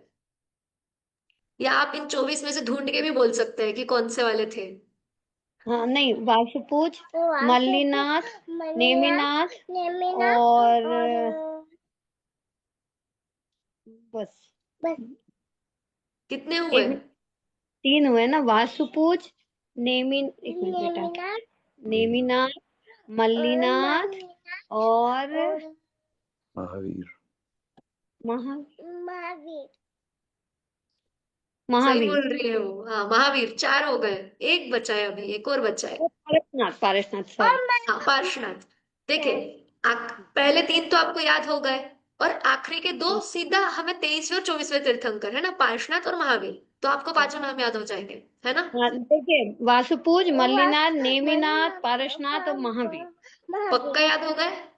नेक्स्ट क्लास में पूछूंगी तो आ जाएंगे पक्का 5। हाँ हाँ चलिए बढ़िया। विपिन जी बोलिए। हाँ, वासुपूज्य, मल्लीनाथ, नेमिनाथ, पार्श्वनाथ और महावीर। जी बहुत बढ़िया। कनिष्का जी। जी। वासुपूज्य, मल्लीनाथ, मल्लीनाथ जी, नेमिनाथ जी, पार्श्वनाथ जी और महावीर स्वामी। हाँ महर्षि जी। वासुपूज्य जी, मल्लीनाथ जी, नेमिनाथ जी, पार्श्वनाथ जी और महावीर जी। हाँ बहुत बढ़िया। देखिए नेमि, पार्श्वनाथ जी और महावीर जी एक लाइन से ही हमें याद हो जाएंगे, है ना। और बस हमें याद क्या रखना है? वासुपूज्य जी और मल्लीनाथ जी, है ना। तो ये क्या हो जाएंगे हमारे पंच बालयती, 24 तीर्थंकरों में से जो ब्रह्मचारी है। ऐसे कितने तीर्थंकर है? तो 5 तीर्थंकर है। यदि आपको कोई पूछे कि 24 तीर्थंकरों में से कितने तीर्थंकर बालयती है तो कितने हैं? 5। और वे कौन कौन से? तो वासुपूज्य जी, मल्लीनाथ जी, नेमिनाथ जी, पार्श्वनाथ जी और महावीर स्वामी। ठीक है। अब ऐसे ही आपको पता है कि 3 तीर्थंकरों का एक ग्रुप होता है, मतलब एक 3 तीर्थंकरों का भी ग्रुप बहुत फेमस है। 17, 18, 16, 17, 18। देखिए कौन कौन से? शांतिनाथ, कुंथुनाथ और अरनाथ। हम हमेशा इन तीनों का नाम भी एक साथ सुनते हैं कि शांति कुंथु अर, है ना। शांतिनाथ, कुंथुनाथ, अरनाथ, ये बिल्कुल ऑर्डर में है। तो क्यों? देखिए इनका भी एक चीज है कि ये तीनों क्या है? ये तीनों ही 3 चक्रवर्ती। पदवी के धारी। हाँ 3 पदवी के धारी हैं। कौन कौन सी? तो तीर्थंकर तो है ही, साथ ही में ये चक्रवर्ती पद के भी धारी है। और कौन सा तीसरा पद कौन सा है? कनिष्का जी आपको पता है? नहीं, वो मुझे आइडिया नहीं है, बस मुझे इतना पता था कि 3 पदवी के धारी तीर्थंकर भी हैं ऐसा। चलिए बहुत बढ़िया, इतना भी पता होना बहुत है अभी तो हमारे लिए, है ना। 3 पद के धारी तो कामदेव, चक्रवर्ती और तीर्थंकर, है ना। इन 3 पदों के जो धारी थे, ऐसे ये 3 तीर्थंकर हैं से शांतिनाथ और अरनाथ। ठीक है। इसके लिए ये 3 ग्रुप भी एक जैसे, हमने ये अभी 24 में से 5 अलग निकाले ना, वैसे ही ये 3 का भी एक बंच अलग, शांतिनाथ, कुंथुनाथ और। चलिए अब और आगे बढ़े हम। देखिए अब हमारा जो सबसे पहला वाला डाउट था कि यहाँ पे 2 टर्म्स आई थी, तीर्थंकर और भगवान। अब इनमें पहले हम सिमिलैरिटीज देखते हैं, समानता देखते हैं, फिर हम इनमें डिफरेंस देखेंगे। अब इनमें समानता क्या क्या है? तो सबसे पहले समानता पॉइंट क्या है कि राग द्वेष आदि सभी विकारी भावों से रहित है। क्या कि दोनों ही कैसे है? वीतरागी है। ठीक है, कि क्या जिनका राग और द्वेष दोनों ही, और क्या सभी विकारी भाव। विकारी भाव में हम क्या क्या ले लेंगे? विपिन जी बताइए, विकारी भाव अर्थात मतलब विकारी भाव में हम क्या क्या ले सकते हैं? राग द्वेष तो राग ले लिया, द्वेष, राग द्वेष, और बस इतना ही है क्या विकारी भाव? राग द्वेष ही विकारी भाव है क्या? ईर्ष्या है, हाँ, और ये तीन तो मतलब बहुत कॉमन हो चारों गए। कषाय भी आ गए ना। बहुत बढ़िया कनिष्का जी। देखिए, क्रोध मान माया लोभ, जो ये कषाय भी है, जो हमारे भाव होते हैं ना, गुस्सा आना, हमें मान बढ़ना, ठीक है, घमंड आना मतलब हम घमंड करते हैं, मायाचारी करते हैं, लोभ मतलब सब चीजों को इकट्ठा करना, ये जो हमारी चीजें होती है लोभ की, ये भी सब कैसी है? विकारी भावों में है। कि क्या ये सब छोड़ने योग्य भाव है? विकारी भाव अर्थात छोड़ने योग्य जो भाव हो जाएंगे वो सभी भाव। और क्या कि राग द्वेष तो मुख्य रूप से, और क्या सभी विकारी भावों से रहित है, अर्थात उनमें वो नहीं पाए जाते, उन्होंने उनका नाश कर दिया हुआ है। अब नाश कर दिया है उन भावों का, तो कुछ प्राप्त भी किया होगा। तो क्या? तो दोनों ही मतलब अर्थात क्या? अनंत दर्शन ज्ञानमय, अर्थात क्या? अनंत दर्शन, अनंत ज्ञान, अनंत सुख और अनंत वीर्य, चार चीजें हैं मुख्य। अनंत दर्शन, अनंत ज्ञान, अनंत सुख और अनंत वीर्य, इन चारों से जो संपन्न है और सहज स्वाभाविक अतीन्द्रिय आनंद से परिपूर्ण है। और क्या कि अपने आनंद में अनंत मस्ती में। वीर्य संपन्न मतलब? देखिए, चार नाम है: दर्शन, ज्ञान, सुख, वीर्य। संपन्न मतलब तो उससे फुलफिल है, मतलब भरपूर है ना, उससे पूर्ण है।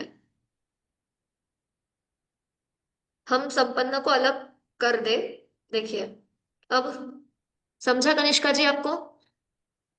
नहीं, वो वीर्य का मतलब जैसे ज्ञानमय समझा, सुख, अनंत सुख समझा, अनंत वीर्य मतलब? शक्ति एक होती है ना। अच्छा, ओके।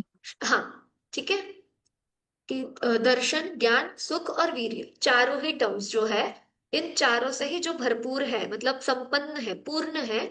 और क्या कि अपने सहज स्वाभाविक अतीन्द्रिय आनंद में। देखिए, जो आत्मा है वो कैसी है? हमें दिखाई देती है क्या?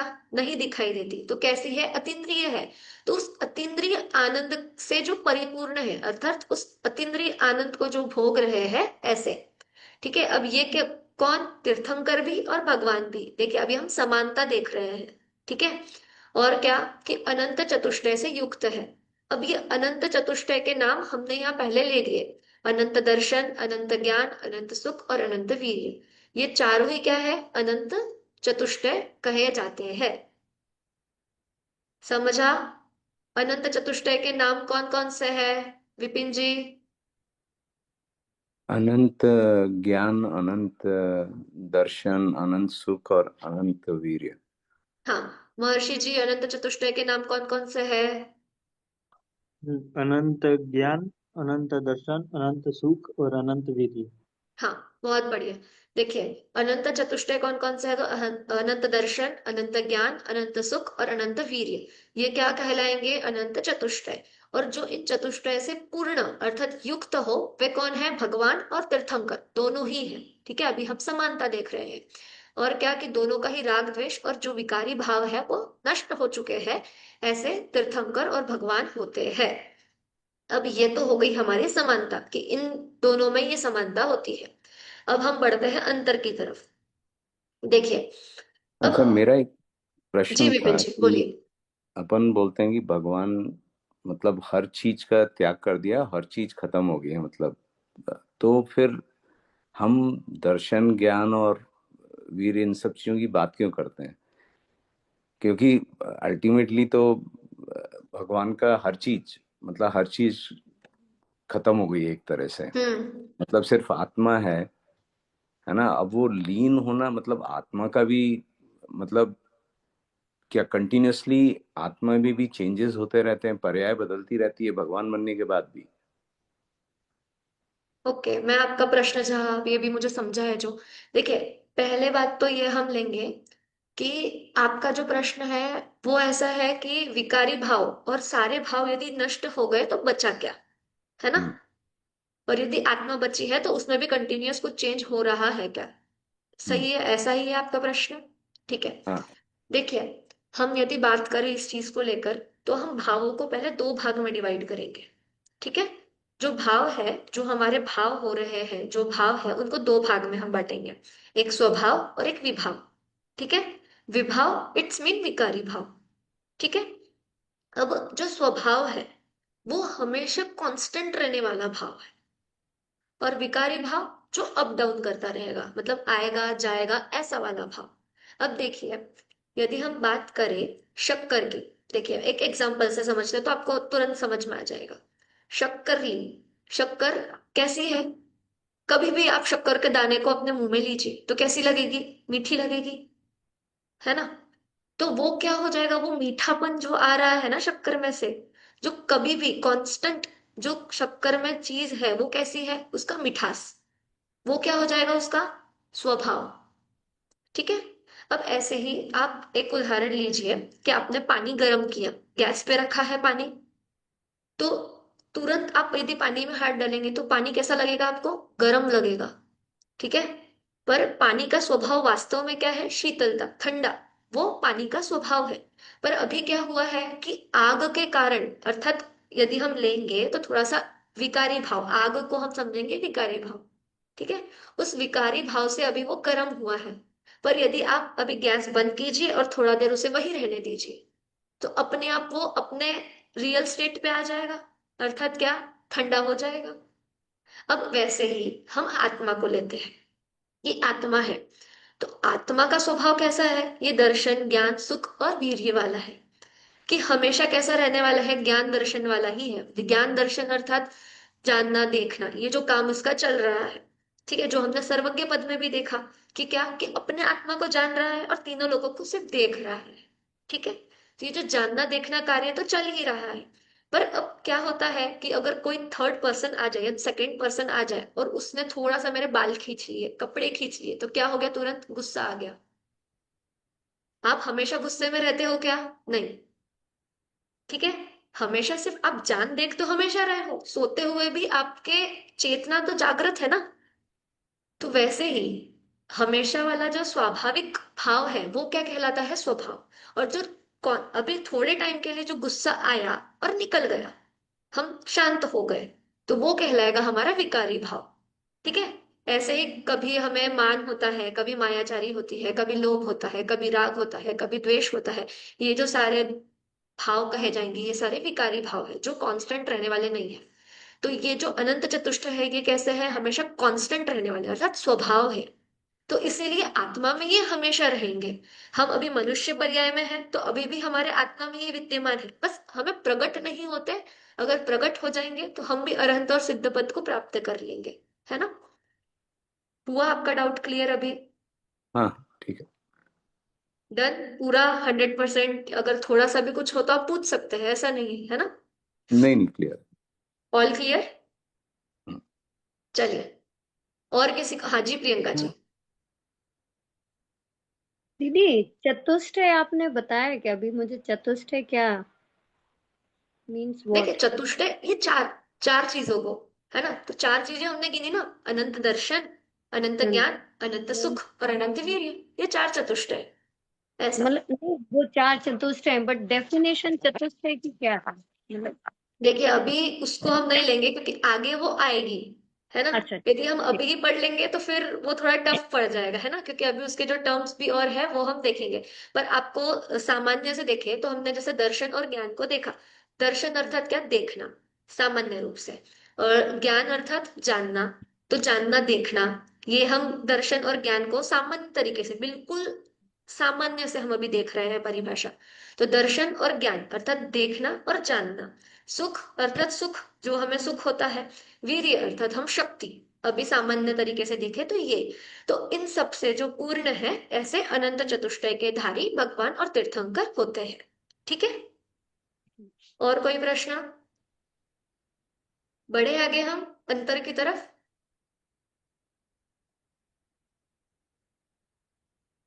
देखिए, अब बात होती है हमारी अंतर की, कि अभी तो हमने समानता देख ली कि भगवान और तीर्थंकर में समानता क्या है। अब अंतर देखेंगे कि देखिए पहला अंतर क्या है कि तीर्थंकर एक काल में ये 24 ही होते हैं। देखिए 6 काल बोला जाता है, काल चक्र होता है जो, उसमें हम कितने काल बोलते हैं? 6 काल। ठीक है। अब वो आगे आपको और चर्चा हम करेंगे, तब काल चक्र आदि आपके सिलेबस में आएगा तब। अभी आप बस इतना जान लीजिए कि एक काल में तीर्थंकर कितने होते हैं? 24। ठीक है। और भगवान कितने होते हैं? अनेक होते हैं, अर्थात अनंत होते हैं। तो यहाँ पे एक एक डिफरेंस किसके बेस पे आ गया अपना? संख्या के, कि नंबरिंग के अकॉर्डिंग, कि तीर्थंकर 24 ही होते हैं, ना एक कम ना एक ज्यादा। ठीक है। 25 भी नहीं हो सकते, 23 भी नहीं हो सकते, एक्यूरेट 24 मतलब 24 ही होंगे। अगर आपको नींद में से उठा के भी कोई बोल दे कि 25वें तीर्थंकर हुए हैं, तो नहीं मानना, है ना। मानकर नहीं चल देना कि 25वें तीर्थंकर का समोशरण लगा है, तो ऐसा नहीं। हमें पक्का रखना है कि तीर्थंकर तो 24 ही होते हैं, 25वें तीर्थंकर होते नहीं है। और भगवान, भगवान अनेक होते हैं। ठीक है। उसमें नंबर्स का बाउंड नहीं है हमारे लिए, कि एक है, दो है, तीन है, ऐसा नहीं है।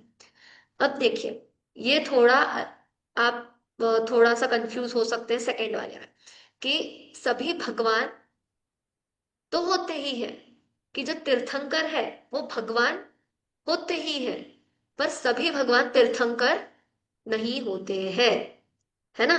क्योंकि तीर्थंकर की संख्या, जो नंबर है वो हमारा फिक्स है 24, और भगवान तो कितने हैं? अनेक है। तो उन अनेकों में से केवल कितने तीर्थंकर होंगे? 24 तीर्थंकर ही होंगे। तो यहाँ पे क्या है कि ये जो 24 तीर्थंकर है वो सभी भगवान तो है, पर सभी भगवान तीर्थंकर नहीं है। ठीक है। समझ में आया सभी को? चलिए आगे बढ़ते हैं। कुछ अरहंत परमेष्टि ही तीर्थंकर होते हैं। ये, और भगवान में क्या है? ये अरहंत और सिद्ध परमेष्टि दोनों हो सकते हैं।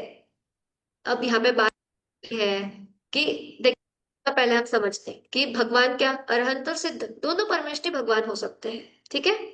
अब तीर्थंकर में क्या लिखा कि कुछ अरहंत परमेष्टि ही तीर्थंकर होते हैं। अब यहाँ पे सिद्ध परमेष्टि की तो बात ही नहीं की, भगवान में तो सिद्ध परमेष्टि भी लिखा, पर तीर्थंकर में सिद्ध परमेष्टि नहीं लिखा है। क्यों? क्योंकि यदि सिद्ध परमेष्टि हो जाएंगे तो उपदेश देने की बात ही नहीं आएगी। और तीर्थंकर तो क्या करते हैं? धर्मोपदेश देते हैं। हमने उसकी परिभाषा में पढ़ा था। तो यहाँ पर सिद्ध परमेष्टि का तो पहले ही नाम साइड में हो गया। ठीक है, कि हम सिद्ध परमेष्टि को नहीं ले सकते। अब उसके बाद में क्या लिखा? कुछ अरहंत परमेष्टि। क्यों? क्योंकि नंबर फिक्स है ना हमारा कि 24 ही होने हैं, तो उसमें से भी 24 जो अरहंत है वो ही तीर्थंकर होंगे। ठीक है। इसके लिए यहाँ लिखा है कि कुछ अरहंत परमेष्टि ही तीर्थंकर होते हैं। और भगवान में अरहंत और सिद्ध दोनों ही परमेष्टि तो हो सकते हैं भगवान। अब ये शरीर सहित ही होते हैं। जो तीर्थंकर है वो शरीर सहित होते हैं। क्यों? क्योंकि वो अरहंत अवस्था होती है। तीर्थंकर जो है वो अरहंत अवस्था होती है। तो वो कैसी होगी? शरीर सहित होगी। और भगवान की शरीर रहित और सहित दोनों होते हैं, क्योंकि यहाँ पर अरहंत भी है और सिद्ध भी है। दोनों ही परमेष्टि भगवान है। और अरहंत परमेष्टि कैसे होते हैं? शरीर सहित होते हैं। मुझे एक डाउट है यहाँ पे। जी कनिष्का जी। जैसे कि यहाँ लिखा है कि ये शरीर सहित होते हैं, मतलब ये अर्यंत अवस्था में है। तो क्या ये कभी सिद्ध नहीं हुए? नहीं ऐसा नहीं है, देखिए सिद्ध तो होंगे ही ना, ऐसी बात नहीं है। हम्म। अगर सिद्ध होंगे तो वो भगवान हो जाएंगे, ओके। है ना। एक स्टेप अप हो जाएगा ना, फिर उनको तीर्थंकरत्व नहीं रहेगा, फिर वो, उनको तीर्थंकर नहीं, फिर वो भगवान की कैटेगरी में हो जाएंगे, ओके। है ना। ऐसी बात है। ऐसा नहीं कि तीर्थ, अब जैसे आप देखिए कि अ, महावीर भगवान हुए, पार्श्वनाथ भगवान हुए, कुछ समय तक उनका समोशरण विहार करता है। जब केवल ज्ञान की प्राप्ति हो जाती है तब तो मोक्ष पद प्राप्त होता है। जैसे हम दीपावली मनाते हैं तो क्यों मनाते हैं? क्योंकि भगवान महावीर का निर्वाण हुआ था। निर्वाण अर्थात क्या? कि उन्हें मोक्ष पद की प्राप्ति हुई, अर्थात वो सिद्ध हो गए। अरहंत पद छोड़कर उन्होंने बाकी के जो 4 कर्म बचे थे उनका भी नाश करके सिद्ध पद को प्राप्त किया है ना। तो तीर्थंकर तो है ही, पर अभी एट प्रेजेंट में उनका पद क्या कहलाएगा? सिद्ध पद, है ना, ऐसा। तो इसके लिए, पर जब वो तीर्थंकर रहते हैं, मतलब जब वो तीर्थंक उपदेश देने वाली बात जब आती है, जब समोशरण लगता है, तब वो कैसे होते हैं? शरीर सहित होते हैं। ठीक है। अब पांचवा जो अंतर है उसमें क्या आता है कि इनके सिर्फ 4 घाती कर्मों का ही नाश होता है। क्यों? क्योंकि ये अरहंत अवस्था है, और अरहंत अवस्था में केवल 8 कर्म है, तो उसमें से 4 घाती और 4 अघाती। तो अरहंत के सिर्फ 4 घाती कर्मों का ही नाश होता है। और इधर भगवान में क्या आएगा? अरहंत और सिद्ध दोनों भगवान है, तो 8 कर्मों वालों का भी और 4 घाती कर्मों का भी, कि ये 4 घाती कर्म और 8 कर्मों से रहित होते हैं। इन 5 अंतरों में किसी को कोई और भी डाउट? क्योंकि आगे और 3-4 अंतर और है अभी, तो इसके लिए इन पांचों में से किसी को कोई डाउट? देखिए, कुछ छोटा नहीं, सा डाउट एक, भी मन में कुछ शंका हो तो आप पूछ लीजिए। हाँ, एक प्रश्न मेरा यही है कि अपन तीर्थंकर, भगवान और सिद्ध, ये 3 चीजों को अपन लोग डिस्कस कर रहे हैं, तो मतलब मेरे को जो है, मतलब अपन थोड़ा भगवान और सिद्ध की डेफिनेशन, मतलब जैसे डिफरेंस जो है, क्योंकि मतलब ये तीर्थंकर और भगवान, ये दोनों को क्या हम जब वो शरीरी रूप में होते हैं उससे रिफर करते हैं, और सिद्ध जब हो गए जब अशरीरी हो गए। लेकिन अभी हम बोल रहे हैं कि भगवान शरीर सहित और शरीर रहित दोनों हो सकते हैं, तो मतलब देन कभी हम भगवान को सिद्ध भी बोल रहे हैं, क्योंकि शरीर रहित तो तभी होंगे जब वो सिद्ध हो जाते हैं। जी, तो देखिए। मतलब एक, हाँ, हाँ हाँ, समझ गया मुझे आपका प्रश्न। देखिए, हमने पहले ही नमोकार महामंत्र में ही 5 परमेष्ठी पढ़े, उसमें से हमने 2 हाँ, पहले देखे आप, अरहंत परमेष्ठी और सिद्ध परमेष्ठी। ठीक है। इन दोनों को हमने किसके कैटेगरी में डाला था? देव की कैटेगरी में डाला था। तो ये दोनों ही क्या हुए? भगवान हुए। अब उसके बाद जो अरहंत परमेष्ठी है, ठीक है, वही तीर्थंकर पद को प्राप्त करते हैं कुछ अरहंत परमेष्ठी। ठीक है। और जो अरहंत परमेष्ठी है, वो केवल 4 घाती कर्मों का क्षय किया है अभी। ठीक है। तो उससे क्या होता है कि उनका शरीर अभी है। ठीक है, क्योंकि वो संसार में ही कहे जाते हैं। समोशरण जो स्वर्ग आता है वो भी क्या होता है? देवगति कही जाएगी। ठीक है। तो वो क्या होता है? संसार में है, तो संसार में होने से भी शरीर उनका है। और सिद्ध परमेष्ठी क्या हो जाता है? मोक्ष अवस्था हो जाती है, अर्थात परम हाँ, सुख की अवस्था। तो वहां क्या हो जाता है? शरीर भी रहित हो जाता है। क्यों? क्योंकि 8 कर्मों का नाश हो जाता है। तो जो अरहंत और सिद्ध में तो भेद आपको क्लियर है, शरीर सहित अरहंत परमेष्ठी है और शरीर रहित हाँ, सिद्ध परमेष्ठी है। अब भगवान तो दोनों ही है, अरंत भी भगवान है और सिद्ध भी भगवान है, परमेष्टि है। पर अब बात यहाँ क्या आती है? तीर्थंकर को लेकर। तीर्थंकर एक ऐसी चीज है कि सब में से वो किन्हीं को ही प्राप्त हो सकती है ना। जैसे यदि हम सब लोग हैं एक क्लास में है, तो मॉनिटर वाला पद एक ही बच्चे को मिलेगा, है ना। क्लास में से यदि 60 बच्चे हो, मतलब 60 भगवान है, हम समझिए, अनेक है ऐसे तो, बट अभी एक हम नंबरिंग को लेकर चलते हैं, एक एग्जाम्पल के रूप में देखें तो 60 भगवान है। अब उसमें से हम एक को तीर्थंकर रूप में चुने, तो जैसे हम एक क्लास के मॉनिटर को चुन रहे हैं, है ना, वैसा है ये चीज है यहाँ पर, कि भगवान तो अनेक है, पर उनमें से तीर्थंकर कितने बनेंगे? 24। और वो तीर्थंकर भी कौन बनेगा? जो अरहंत परमेष्ठी होंगे। क्यों? क्योंकि उपदेश देने वाले हैं, है ना। तीर्थंकरों का क्या होता है? धर्मोपदेश होता है। तो उपदेश देने वाले तो अरहंत ही होंगे, सिद्ध होंगे नहीं, है ना। तो इसीलिए यहाँ पे जो अरहंत है वही तीर्थंकर हो सकता है, ऐसी बात मुख्यतया की गई है। और भगवान में तो हम अरहंत और सिद्ध दोनों को ही लेना पड़ेगा, वरना हम सिर्फ अरहंतों को लेंगे तो फिर हम सिद्ध की गणना कहाँ करेंगे, है ना। और सिद्ध को ही लेंगे तो फिर सारे अरहंत तो तीर्थंकर में नहीं जा रहे हैं ना। 24 ही यहाँ पर तीर्थंकर हो रहे हैं, तो फिर बाकी के अरहंत कहाँ जाएंगे? इसीलिए 24 तीर्थंकर की गणना और बाकी जो अरहंत और सिद्ध है उनकी गणना हम भगवान में करते हैं। ठीक है विपिन जी, आपका डाउट क्लियर हुआ? हाँ, ठीक। जी, चलिए। और किसी का कोई प्रश्न? नहीं, चलिए बढ़ते हैं फिर आगे के अंतर की ओर। देखिए यहाँ पे अब उपदेश वाली बात आ गई कि इनका उपदेश होता है, तीर्थंकर जो होते हैं उनका उपदेश होता है, अर्थात उपदेश होता है अर्थात क्या, समोशरण में क्या होता है, ओंकार रूप दिव्य ध्वनि खिरती है। तो दिव्य ध्वनि खिरती है और क्या, समोशरण की रचना होती है। अब देखिए ये सारी बातें एक ही है, जिनका समोशरण होता है, उपदेश, समोशरण में उपदेश होगा, कैसा उपदेश होता है, तो ओंकारमयी दिव्य ध्वनि का उपदेश होता है। और देखिए इतनी बात है कि एक ओमकार रूप में आगे सामने बैठे जितने भी लोग हैं, त्रियंच, मनुष्य, देव, जितने भी सब है, सबकी शंकाओं का समाधान उस ओम रूपी दिव्य ध्वनि में अपना अपना शंका का समाधान हो जाता है। ठीक है, ऐसी वो दिव्य ध्वनि होती है। अब भगवान में क्या लिखा, सभी का उपदेश नहीं होता है।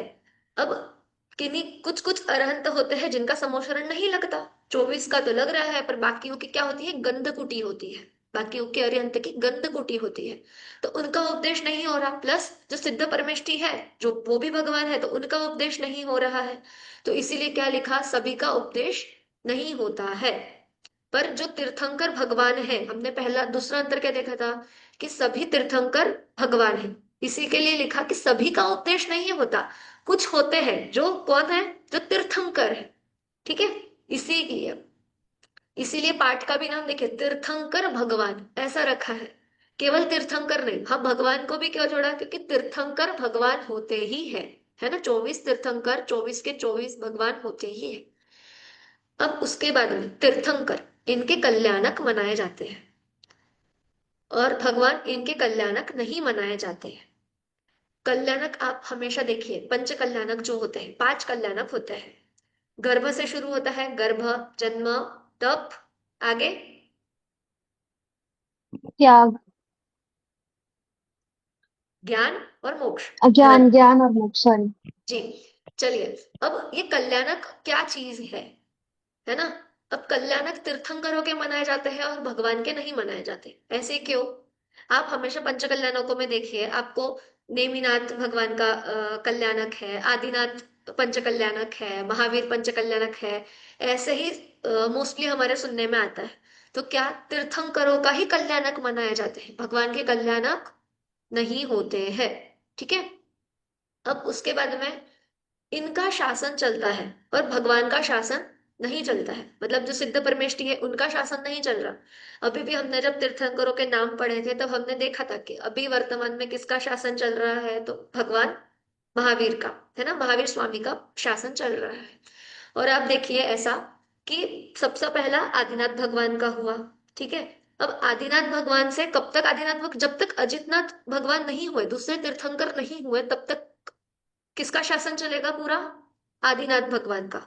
ठीक है, ऐसे ही तो जब तक पार्श्वनाथ भगवान का आया, तो जब तक महावीर भगवान नहीं हुए तब तक पार्श्वनाथ भगवान का शासन चला। अब महावीर भगवान का कब तक चलेगा, कि अगले काल के पहले तीर्थंकर नहीं हो जाते तब तक भगवान महावीर का शासन काल चलेगा। ठीक है, और लास्ट हमारा क्या है, कि इनके जिन बिंबों पर चिन्ह होते हैं और अन्य भगवानों के जिन बिंबों पर चिन्ह नहीं होते। हम मंदिर में जाएं तो सबसे पहले हमें दिख जाता है कि जो तीर्थंकर है, जो चिन्ह होता है पैरों के उधर नीचे, वहां हमें चिन्ह दिखता है, तो जिनके चिन्ह होते हैं वे कौन है, तीर्थंकर के जिन बिंब है। ऐसे ही आपने यदि देखा होगा तो बाहुबली भगवान है, बाहुबली तीर्थंकर नहीं बोलते, हम क्या कहते हैं, बाहुबली भगवान, भरत भगवान, इनकी आप प्रतिमाएं यदि कहीं देखें तो आपको क्या दिखेगा, कि वहां पे कोई चिन्ह नहीं लिखा होता है ना। हम बाहुबली भगवान को कैसे जानते हैं, कि उनके पैरों पर वो बेल लिपटी हुई है, उनसे हम उसको जानते हैं, पर वो एक चिन्ह नहीं है, वो तो हमने एक पहचान बना दिया हुआ है। ठीक है, पर वो वास्तव में चिन्ह नहीं है। चिन्ह हमने अभी 24 तीर्थंकर के नाम और जो चिन्ह देखे, वो उसमें कहीं आया क्या, कि जो बेल है, पेड़ वृक्ष रूपी, वो चिन्ह है, नहीं। तो ऐसे ही कि जो भगवान है, सिद्ध भगवान है, सिद्ध भगवान का कोई चिन्ह है क्या, नहीं है ना। तो वैसे ही कि इनके जिन जिन बिंबों पर चिन्ह होते हैं वो किनकी प्रतिमाएं होती हैं, तीर्थंकरों के, और अन्य भगवानों के जिन बिंबों पर चिन्ह नहीं होते हैं। ठीक है, इनमें कोई डाउट, जी प्रियंका जी बोलिए। दीदी, मुझे ये जानना है कि जैसे जो चिन्ह होते हैं, अंगूठे में जो चिन्ह, वो कहाँ से वो कैसे आते हैं? उसका तो एक्चुअली ऐसा है कि ज्ञान मुझे भी नहीं है, पर जितना मुझे पता है कि मैंने भी अभी तक इतना ही सुना है कि वो बाय बर्थ ही होता है अब उनके। अब ऐसा होता है कि हम भी कभी देखते हैं, ऐसा बोल सकते हैं। मुझे भी देखना पड़ेगा, मैं आपको अगले कक्षा में देखकर जरूर बताऊंगी। पर जितना हम थोड़ा सोच सकते हैं उसमें हम बोल सकते हैं कि जैसे हमें भी कभी कभी बर्थ मार्क एक बोला जाता है ना। हाँ। तो वैसे ही शायद, क्योंकि यही सुना है आज तक कि जन्म से ही उनको वो चिन्ह होता है, क्योंकि जब तीर्थंकर मतलब बालक को लेकर जाया जाता है अभिषेक के लिए, स्नान के लिए, तो वहां पर वो चिन्ह देखा जाता है और वो पहले से ही अंगूठे पे चिन्हित है। तो हम एज ए एक बर्थ मार्क उसे बोल सकते हैं। बाकी और भी यदि कुछ होगा उसका रीजन या कहीं से कुछ होगा तो मैं आपको अगली कक्षा में वो देखकर जरूर जी। बताऊंगी, है ना। जी। जी। और कोई प्रश्न किसी का? कनिष्का जी, क्लियर है? यस। जी। विपिन जी। अच्छा, मेरा एक प्रश्न था कि अपन ये शासन काल की बात करते हैं, इसका क्या मतलब है? हाँ, शासन काल देखिए, शासन काल मतलब ऐसा कि अभी उनका शासन काल चल रहा है। जैसे अभी हमारे नरेंद्र मोदी जी है, ठीक है, पीएम। तो अभी 5 वर्ष किसका शासन चलेगा? वो एक शासन चलता है ना, वैसी बात है बस। जैसे सीएम होता है, पीएम होता है, तो इनका अभी चल रहा है भैया, इनकी ऑर्डर्स से चीजें बाय पास होती है सारी। वैसा ही कि जो भगवान महावीर ने उपदेश दिए हुए हैं, वो उपदेश के ऊपर चल रहा है। या एक राजा होता है तो क्या होता है कि उसकी प्रजा पे उसका शासन चलता है, ठीक है। तो ऐसा ही जो अभी जैन है तो उनके क्या शासन वाले कौन है? 24 तीर्थंकर होते हैं। तो अभी एट प्रेजेंट इस काल में अंतिम तीर्थंकर कौन से हुए, मतलब वंश टू वंश एक परंपरा चलती है, हम भी बोलते हैं, हमारे घर में भी होता है कि सबसे बड़े जो बुजुर्ग होते हैं सबसे पहले उनका सुना जाता है, फिर उनके जाने के बाद जो उनसे छोटे होते हैं, उनसे छोटे होते हैं, उनसे छोटे होते हैं, ऐसा। बट यहाँ पर तो ऐसा है, कोई छोटा बड़ा नहीं है। हमने देखा था कि गुण और शक्ति की अपेक्षा सभी समान है। पर एक क्या कि एक क्रम के बाद एक जो अगले होते जा रहे हैं उनका शासन कंटिन्यू होता जा रहा है। तो वैसे ही जो अभी अंतिम है वो कौन है? भगवान महावीर स्वामी। तो उनका अभी शासन चल रहा है, मतलब उनके इसमें क्या बोलेंगे हम, एक प्रॉपर पॉलिटिकल वर्ड्स हम उसको बोल सकते हैं कि जो उनका एक ऑथराइज चल रहा है पूरा, ऐसा, है ना। तो बस शासन ऐसा कोई अलग बात नहीं है, कोई ऐसा टर्म का ऐसा कोई अर्थ नहीं है। बस अगले तीर्थंकर के आने तक इनका शासन काल है। फिर जब अगले पहले तीर्थंकर अगले काल के पहले तीर्थंकर हो जाएंगे तो उनका शासन काल स्टार्ट हो जाएगा, है ना, ऐसा। जी। ठीक है। ठीक है, महर्षि जी क्लियर है आपको भी जितना अभी ये अंतर पड़े? जी। चलिए, अब सबसे बड़ा प्रश्न तो हमारा यही होता है कि इतनी सब चीजें हमने पढ़ ली, पर आखिर पढ़ी क्यों? अगर हमें उससे कुछ प्रॉफिट नहीं हो रहा है, कुछ लाभ नहीं हो रहा है, तो हमने इतना टाइम इसको क्यों दिया, है ना। अगर हम कुछ चीजों को टाइम दे रहे हैं, हम अपने 2 घंटे दे रहे हैं, 3 घंटे दे रहे हैं, तो उससे हमें भी कुछ प्रॉफिट होना चाहिए। यही बात यहाँ पे भी है। अभी जो हमने जो 24 तीर्थंकरों के नाम जाने, भगवान जाना, इनका अंतर जाने, समानता जानी, चिन्ह पढ़ लिए, तो इन सबसे मुझे क्या लाभ है? तो वो यहाँ पे लिखा है कि देखिए, सबसे पहले तो ये होता है कि आदर्श कौन है इसका ज्ञान होता है। कि देखिए, ये सबसे मेन पॉइंट है कि हम अपना आइडल आखिर बना किसको रहे हैं, है ना। यदि हम किसी गलत व्यक्ति को अपना आइडल बना ले तो हम भी गलत मार्ग पे ही बढ़ जाएंगे। इसके लिए सबसे पहला ये होना चाहिए कि हम क्या अपना एक गोल, किसकी तरह बनने का गोल हम सेट कर रहे हैं। तो आदर्श मतलब क्या हो जाएगा हमारे लिए? जो पंच परमेष्ठी है, जो 24 तीर्थंकर है, वो हमारे लिए आदर्श होंगे। क्यों? क्योंकि यदि वो हमारे लिए आदर्श होंगे तो हम भी उनके जैसे, आज जैसे वो सुखी है वैसे हम सुखी हो सकते हैं। अब दूसरा पॉइंट क्या लिखा है कि सच्चे सुख के मार्ग का ज्ञान होता है। कि जो सही सुख का मार्ग है, कि सुख, देखिए आपको एक जगह जाना है, यदि किसी हॉस्पिटल में जाना है या कहीं जाना है, किसी स्कूल में जाना है, तो उसके एक जगह जाने के आपको कई रास्ते मिल सकते हैं। कोई कहेगा आप थोड़ा सा घूम के चले जाइए, राइट लेके लेफ्ट है, मतलब एक टर्न उधर से चला जाएगा, एक रास्ता इधर साइड से चला जाएगा, कोई दूसरी कॉलोनी से वो रास्ता आएगा। मतलब अलग अलग दिशाओं से अलग अलग रास्ते हो सकते हैं, है ना। और अलग अलग हमें मार्ग भी बताए जाएंगे। परंतु क्या कि जो सच्चे सुख, जो रियल, जो सच्चा सुख हमें मिलना चाहिए, हमारे आत्मा का जो सुख है उसका जो मार्ग है, रियल मार्ग है, वो बताने वाले कौन है? तो तीर्थंकर है, पंच परमेष्ठी है। तो उनका जो मार्ग, जो उन्होंने मार्ग बताया है, वो जानना हमारे लिए आवश्यक है। इसीलिए यहाँ पे क्या लिखा कि सच्चे सुख के मार्ग का ज्ञान होता है। अब तीसरा क्या? शुद्धात्मा का स्वरूप प्राप्त होता है। शुद्धात्मा अर्थात आत्मा कि क्या, कि अगर हम सच्चा सुख प्राप्त कर लेंगे, उस मार्ग पे चल देंगे, ठीक है, अगर हम एक मार्ग पे चलने लग गए तो एंड में हमें क्या मिलेगा? अपने आत्मा का स्वरूप पता चल जाएगा। और यदि आत्मा का स्वरूप प्राप्त हो गया तो आगे क्या होगा? इनके उपदेश से रत्नत्रय की प्राप्ति होती है। कि अगर हम शुद्धात्मा को जान लेंगे, अपनी आत्मा को जान लेंगे, तो सम्यक दर्शन, सम्यक ज्ञान और सम्यक चारित्र, जो तीन रत्नत्रय कहे गए हैं, इन रत्नत्रय की प्राप्ति हो जाएगी। अर्थात हम भी उन सिद्धों के समान, उन सिद्धों के साथ सिद्धशिला में विराजमान हो जाएंगे। ऐसा यहाँ पे एक क्रम टू क्रम लिखा हुआ है। क्या कि पहले हम एक आइडल सेट करें, फिर उसके बताए हुए मार्ग पर चले, फिर उसके बताए हुए मार्ग पर चलकर उसने जैसे अपने आप को पहचान लिया है, वैसे हम भी पहचाने अपने आप को और फिर उस जैसा बन जाए, है ना। ऐसा ये चीज यहाँ पर बताया हुआ है। तो इसको जानने से यही लाभ है कि हमें ये चीजें सारी क्लियर हो जाती है। क्या कि इस संसार के जो बंधन को हम फील नहीं कर पा रहे ना, जो अभी कि हम बंधे हुए हैं। जैसे हम कब फील करते हैं बंधे हुए? जब हमें कोई रस्सी से बांध दे या किसी कमरे में बंद कर दे, तो क्या कि हम बंधे हुए हैं, है ना। तो पर हम बिना रस्सी, बिना किसी कमरे में बंद हुए भी क्या हुए हैं? बंधे हुए हैं। कैसे बंधे हुए हैं? जो ये 8 कर्म है ना, इनसे बंधे हुए हैं और इस संसार में बंधे हुए हैं। तो इस संसार से छूटना है, इन 8 कर्मों को यदि तोड़ना है तो कैसे तोड़ेंगे? इनको आदर्श बनाएंगे तब।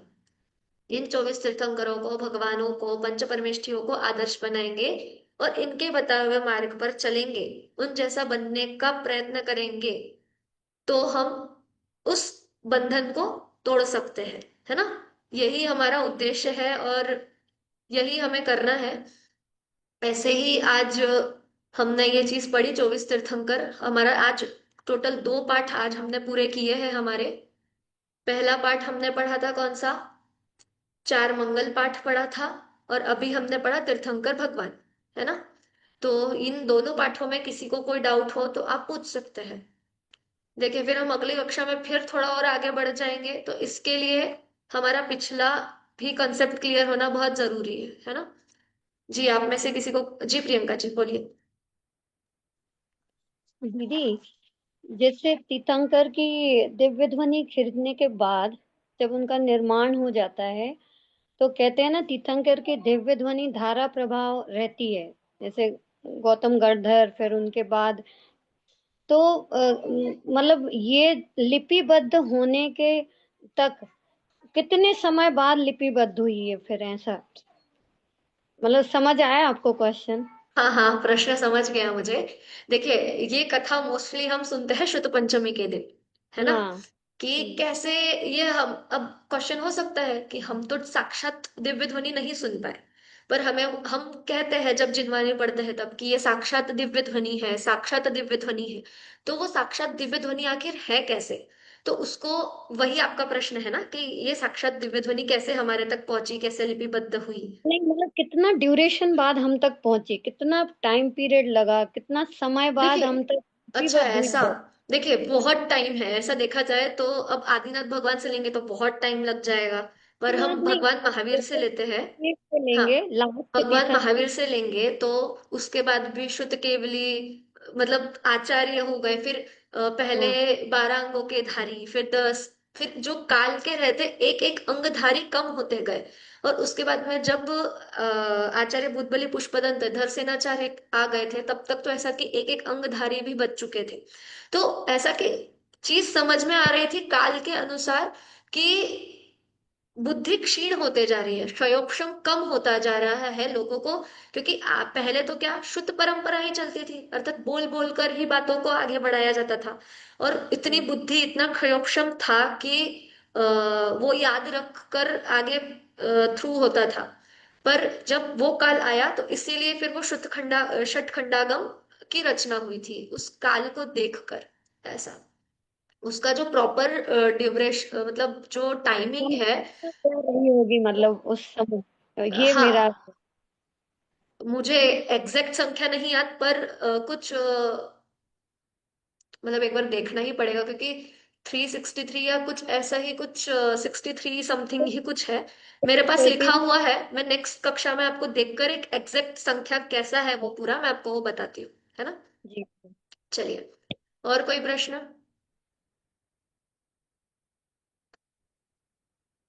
सभी को सब आज का पूरा पॉइंट क्लियर है, पूरे पाठ क्लियर है। देखिए हमारा 2-4 मिनट और बचा है, एक छोटी सी फटाफट हम समराइज कर लेते हैं।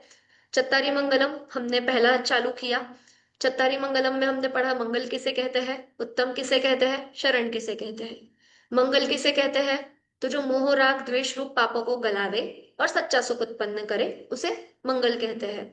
मंगल चार, अरहंत, सिद्ध, फिर साधु में साहू में किस किस को ले लिया, आचार्य, उपाध्याय, साधु, तीनों को उसी में गर्भित किया। और फिर केवली भगवान द्वारा बताया गया वितराग धर्म भी मंगल है, सेम एज इट इज उत्तम में और शरण में। ठीक है। अब उत्तम किसे कहते हैं, जो लोक में उत्तम है, लोक में सबसे उत्तम है वो क्या है, उत्तम। शरण सहारे को कहते हैं। और क्या बताया इसमें, एंड क्या था लाभ, कि हम इनके शरण में यदि जाए तो क्या होगा, हमारा कल्याण होगा, और हम उन्होंने जैसे पद प्राप्त किए हैं वैसे पद को प्राप्त कर लेंगे। ऐसा हमने चत्तारी मंगलम के पाठ में पढ़ा। उसके बाद में हमने स्टार्ट किया भगवान तीर्थंकर, तीर्थंकर भगवान। भगवान किसे कहते हैं, जो वितरागी और सर्वज्ञ हो। एक और परिभाषा आती है, जो वितरागी, सर्वज्ञ और हितोपदेशी हो। ठीक है। उसके बाद में तीर्थंकर किसे कहते हैं, जो धर्म तीर्थ का उपदेश दे। धर्म तीर्थ अर्थात क्या, मुक्ति का मार्ग के उपदेश देते हो। और क्या हो, बोलिए आप में से कोई। समो शरण जिनके आदि से। सर्व जिनके तमोशरण आदि विभूति से युक्त होते हैं और जिन्हें तीर्थंकर नाम कर्म का उदय होता है, महापुण्य का उदय होता है। हाँ, क्या कि समोशरण आदि विभूति से युक्त होते हैं और तीर्थंकर नाम कर्म का महापुण्य का उदय होता है, वो तीर्थंकर कहलाते हैं। फिर उसके बाद में हमने देखा कि तीर्थंकर कितने होते हैं, तो 24 होते हैं। फिर उनके नाम वाला छंद देखा। उसके बाद में उनके चिन्ह देखे। देखिए छंद भी और नाम और चिन्ह, ये आपको जो पीडीएफ भेजी गई है ग्रुप में बालबोध की उसमें लिखा हुआ है। आप जो नोट्स बना रहे हैं, आप अभी स्लाइड से नहीं लिख पाए हो, क्लास के टाइम पे नहीं लिख पाए हैं, तो आप बाद में पाठमाला भाग से लिख सकते हैं, है ना। और याद भी कीजिए आप, जितना हो सके 10, 12, 15 जितने नाम आपको याद हो सके। चिन्ह नहीं याद हुए अभी पहले, तो आप नाम याद करने की तो भी कोशिश कीजिए, आपको 24 नाम याद हो जाए। अगले क्लास तक कम से कम सभी को 24, 15, 10 जितने नाम याद हुए वो मैं आप सभी से पूछूंगी। ठीक है, ये आपका होमवर्क है आज की क्लास में। उसके बाद हमने क्या देखा कि समानता क्या है, तो वीतरागी सर्वज्ञ दोनों है, और चार चतुष्टयधारी तीर्थंकर और भगवान दोनों होते हैं। उसके बाद में हमने देखा अंतर।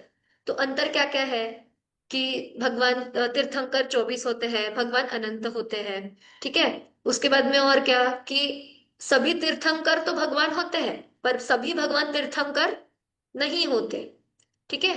अब आप में से सभी एक एक बोलिए, देखिए अब इतने सारे तो मैं नहीं बोलूंगी, सब एक एक एक एक, जो जिसको जो याद आ रहा हो वो बोलिए। विपिन जी बोलिए एक, कोई भी।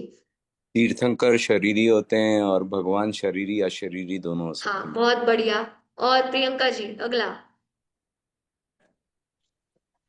तीर्थंकर 24 होते हैं, भगवान अनंत होते हैं।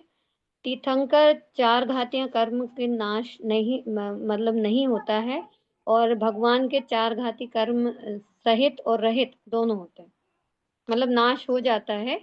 और उनका 8 कर्मों का और 4 कर्मों का ऐसे रहित हाँ होते हैं। देखिए, और तीर्थंकरों का चार घाती कर्मों का नाश होता है, अघाती अभी बाकी है। और बाकी भगवान है। के घाती कर्म अघाती कर्म दोनों ही नाश हो चुके हैं। ठीक है। कनिष्का जी, जो हो चुके हैं उनको छोड़कर आपको तीर्थंकर बोलना है। हाँ, तीर्थंकर भगवान के समोशरण होते हैं और सारे भगवान के समोशरण नहीं होते, उनकी गंध कुटी होती है। ठीक है, और कोई याद आ रहा है आपको? चिन्ह। और तो फिलहाल हम्म, जी चलिए, विपिन जी बोलिए। हाँ, तीर्थंकर के कल्याणक होते हैं और रहता भगवान है। के कल्याणक नहीं एक होते मिनट हैं। प्रियंका जी, विपिन जी बोल रहे हैं, फिर आपकी तरफ आते हैं, ठीक है? जी विपिन जी। हाँ, तो तीर्थंकर के टो पे चिन्ह होता है उनका, और हाँ, के जो है, जो तीर्थंकर है उनके चिन्ह होगा, जो बाकी हैं उन पे नहीं रहेगा। बहुत बढ़िया। महर्षि जी आप बोलेंगे कोई? नहीं, मतलब भेद तो सभी आ गए। कोई छूटा हो अंतर?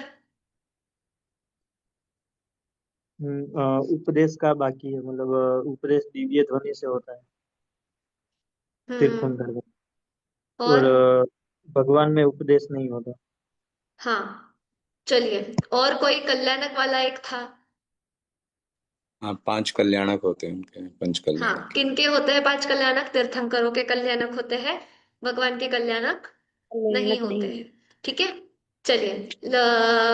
अभी तो इसी के साथ हम सभी को समझ में आया, मतलब जो हमने अभी दोनों पार्टों का थोड़ा 5 मिनट में फटाफट जो हमने रिवीजन लिया है ये, तो आप सभी को होमवर्क यही है कि आपको तीर्थंकरों के जितने हो सके उतने नाम आपको याद करने हैं, चिन्ह याद करने हैं।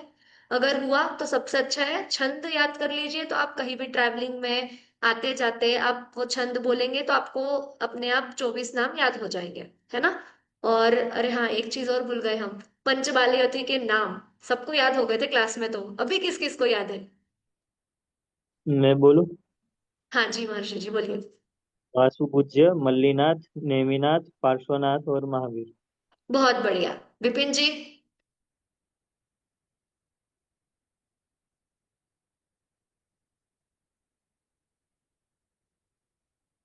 सॉरी, वासुपूज्य, मल्लीनाथ, नेमिनाथ, पार्श्वनाथ और महावीर।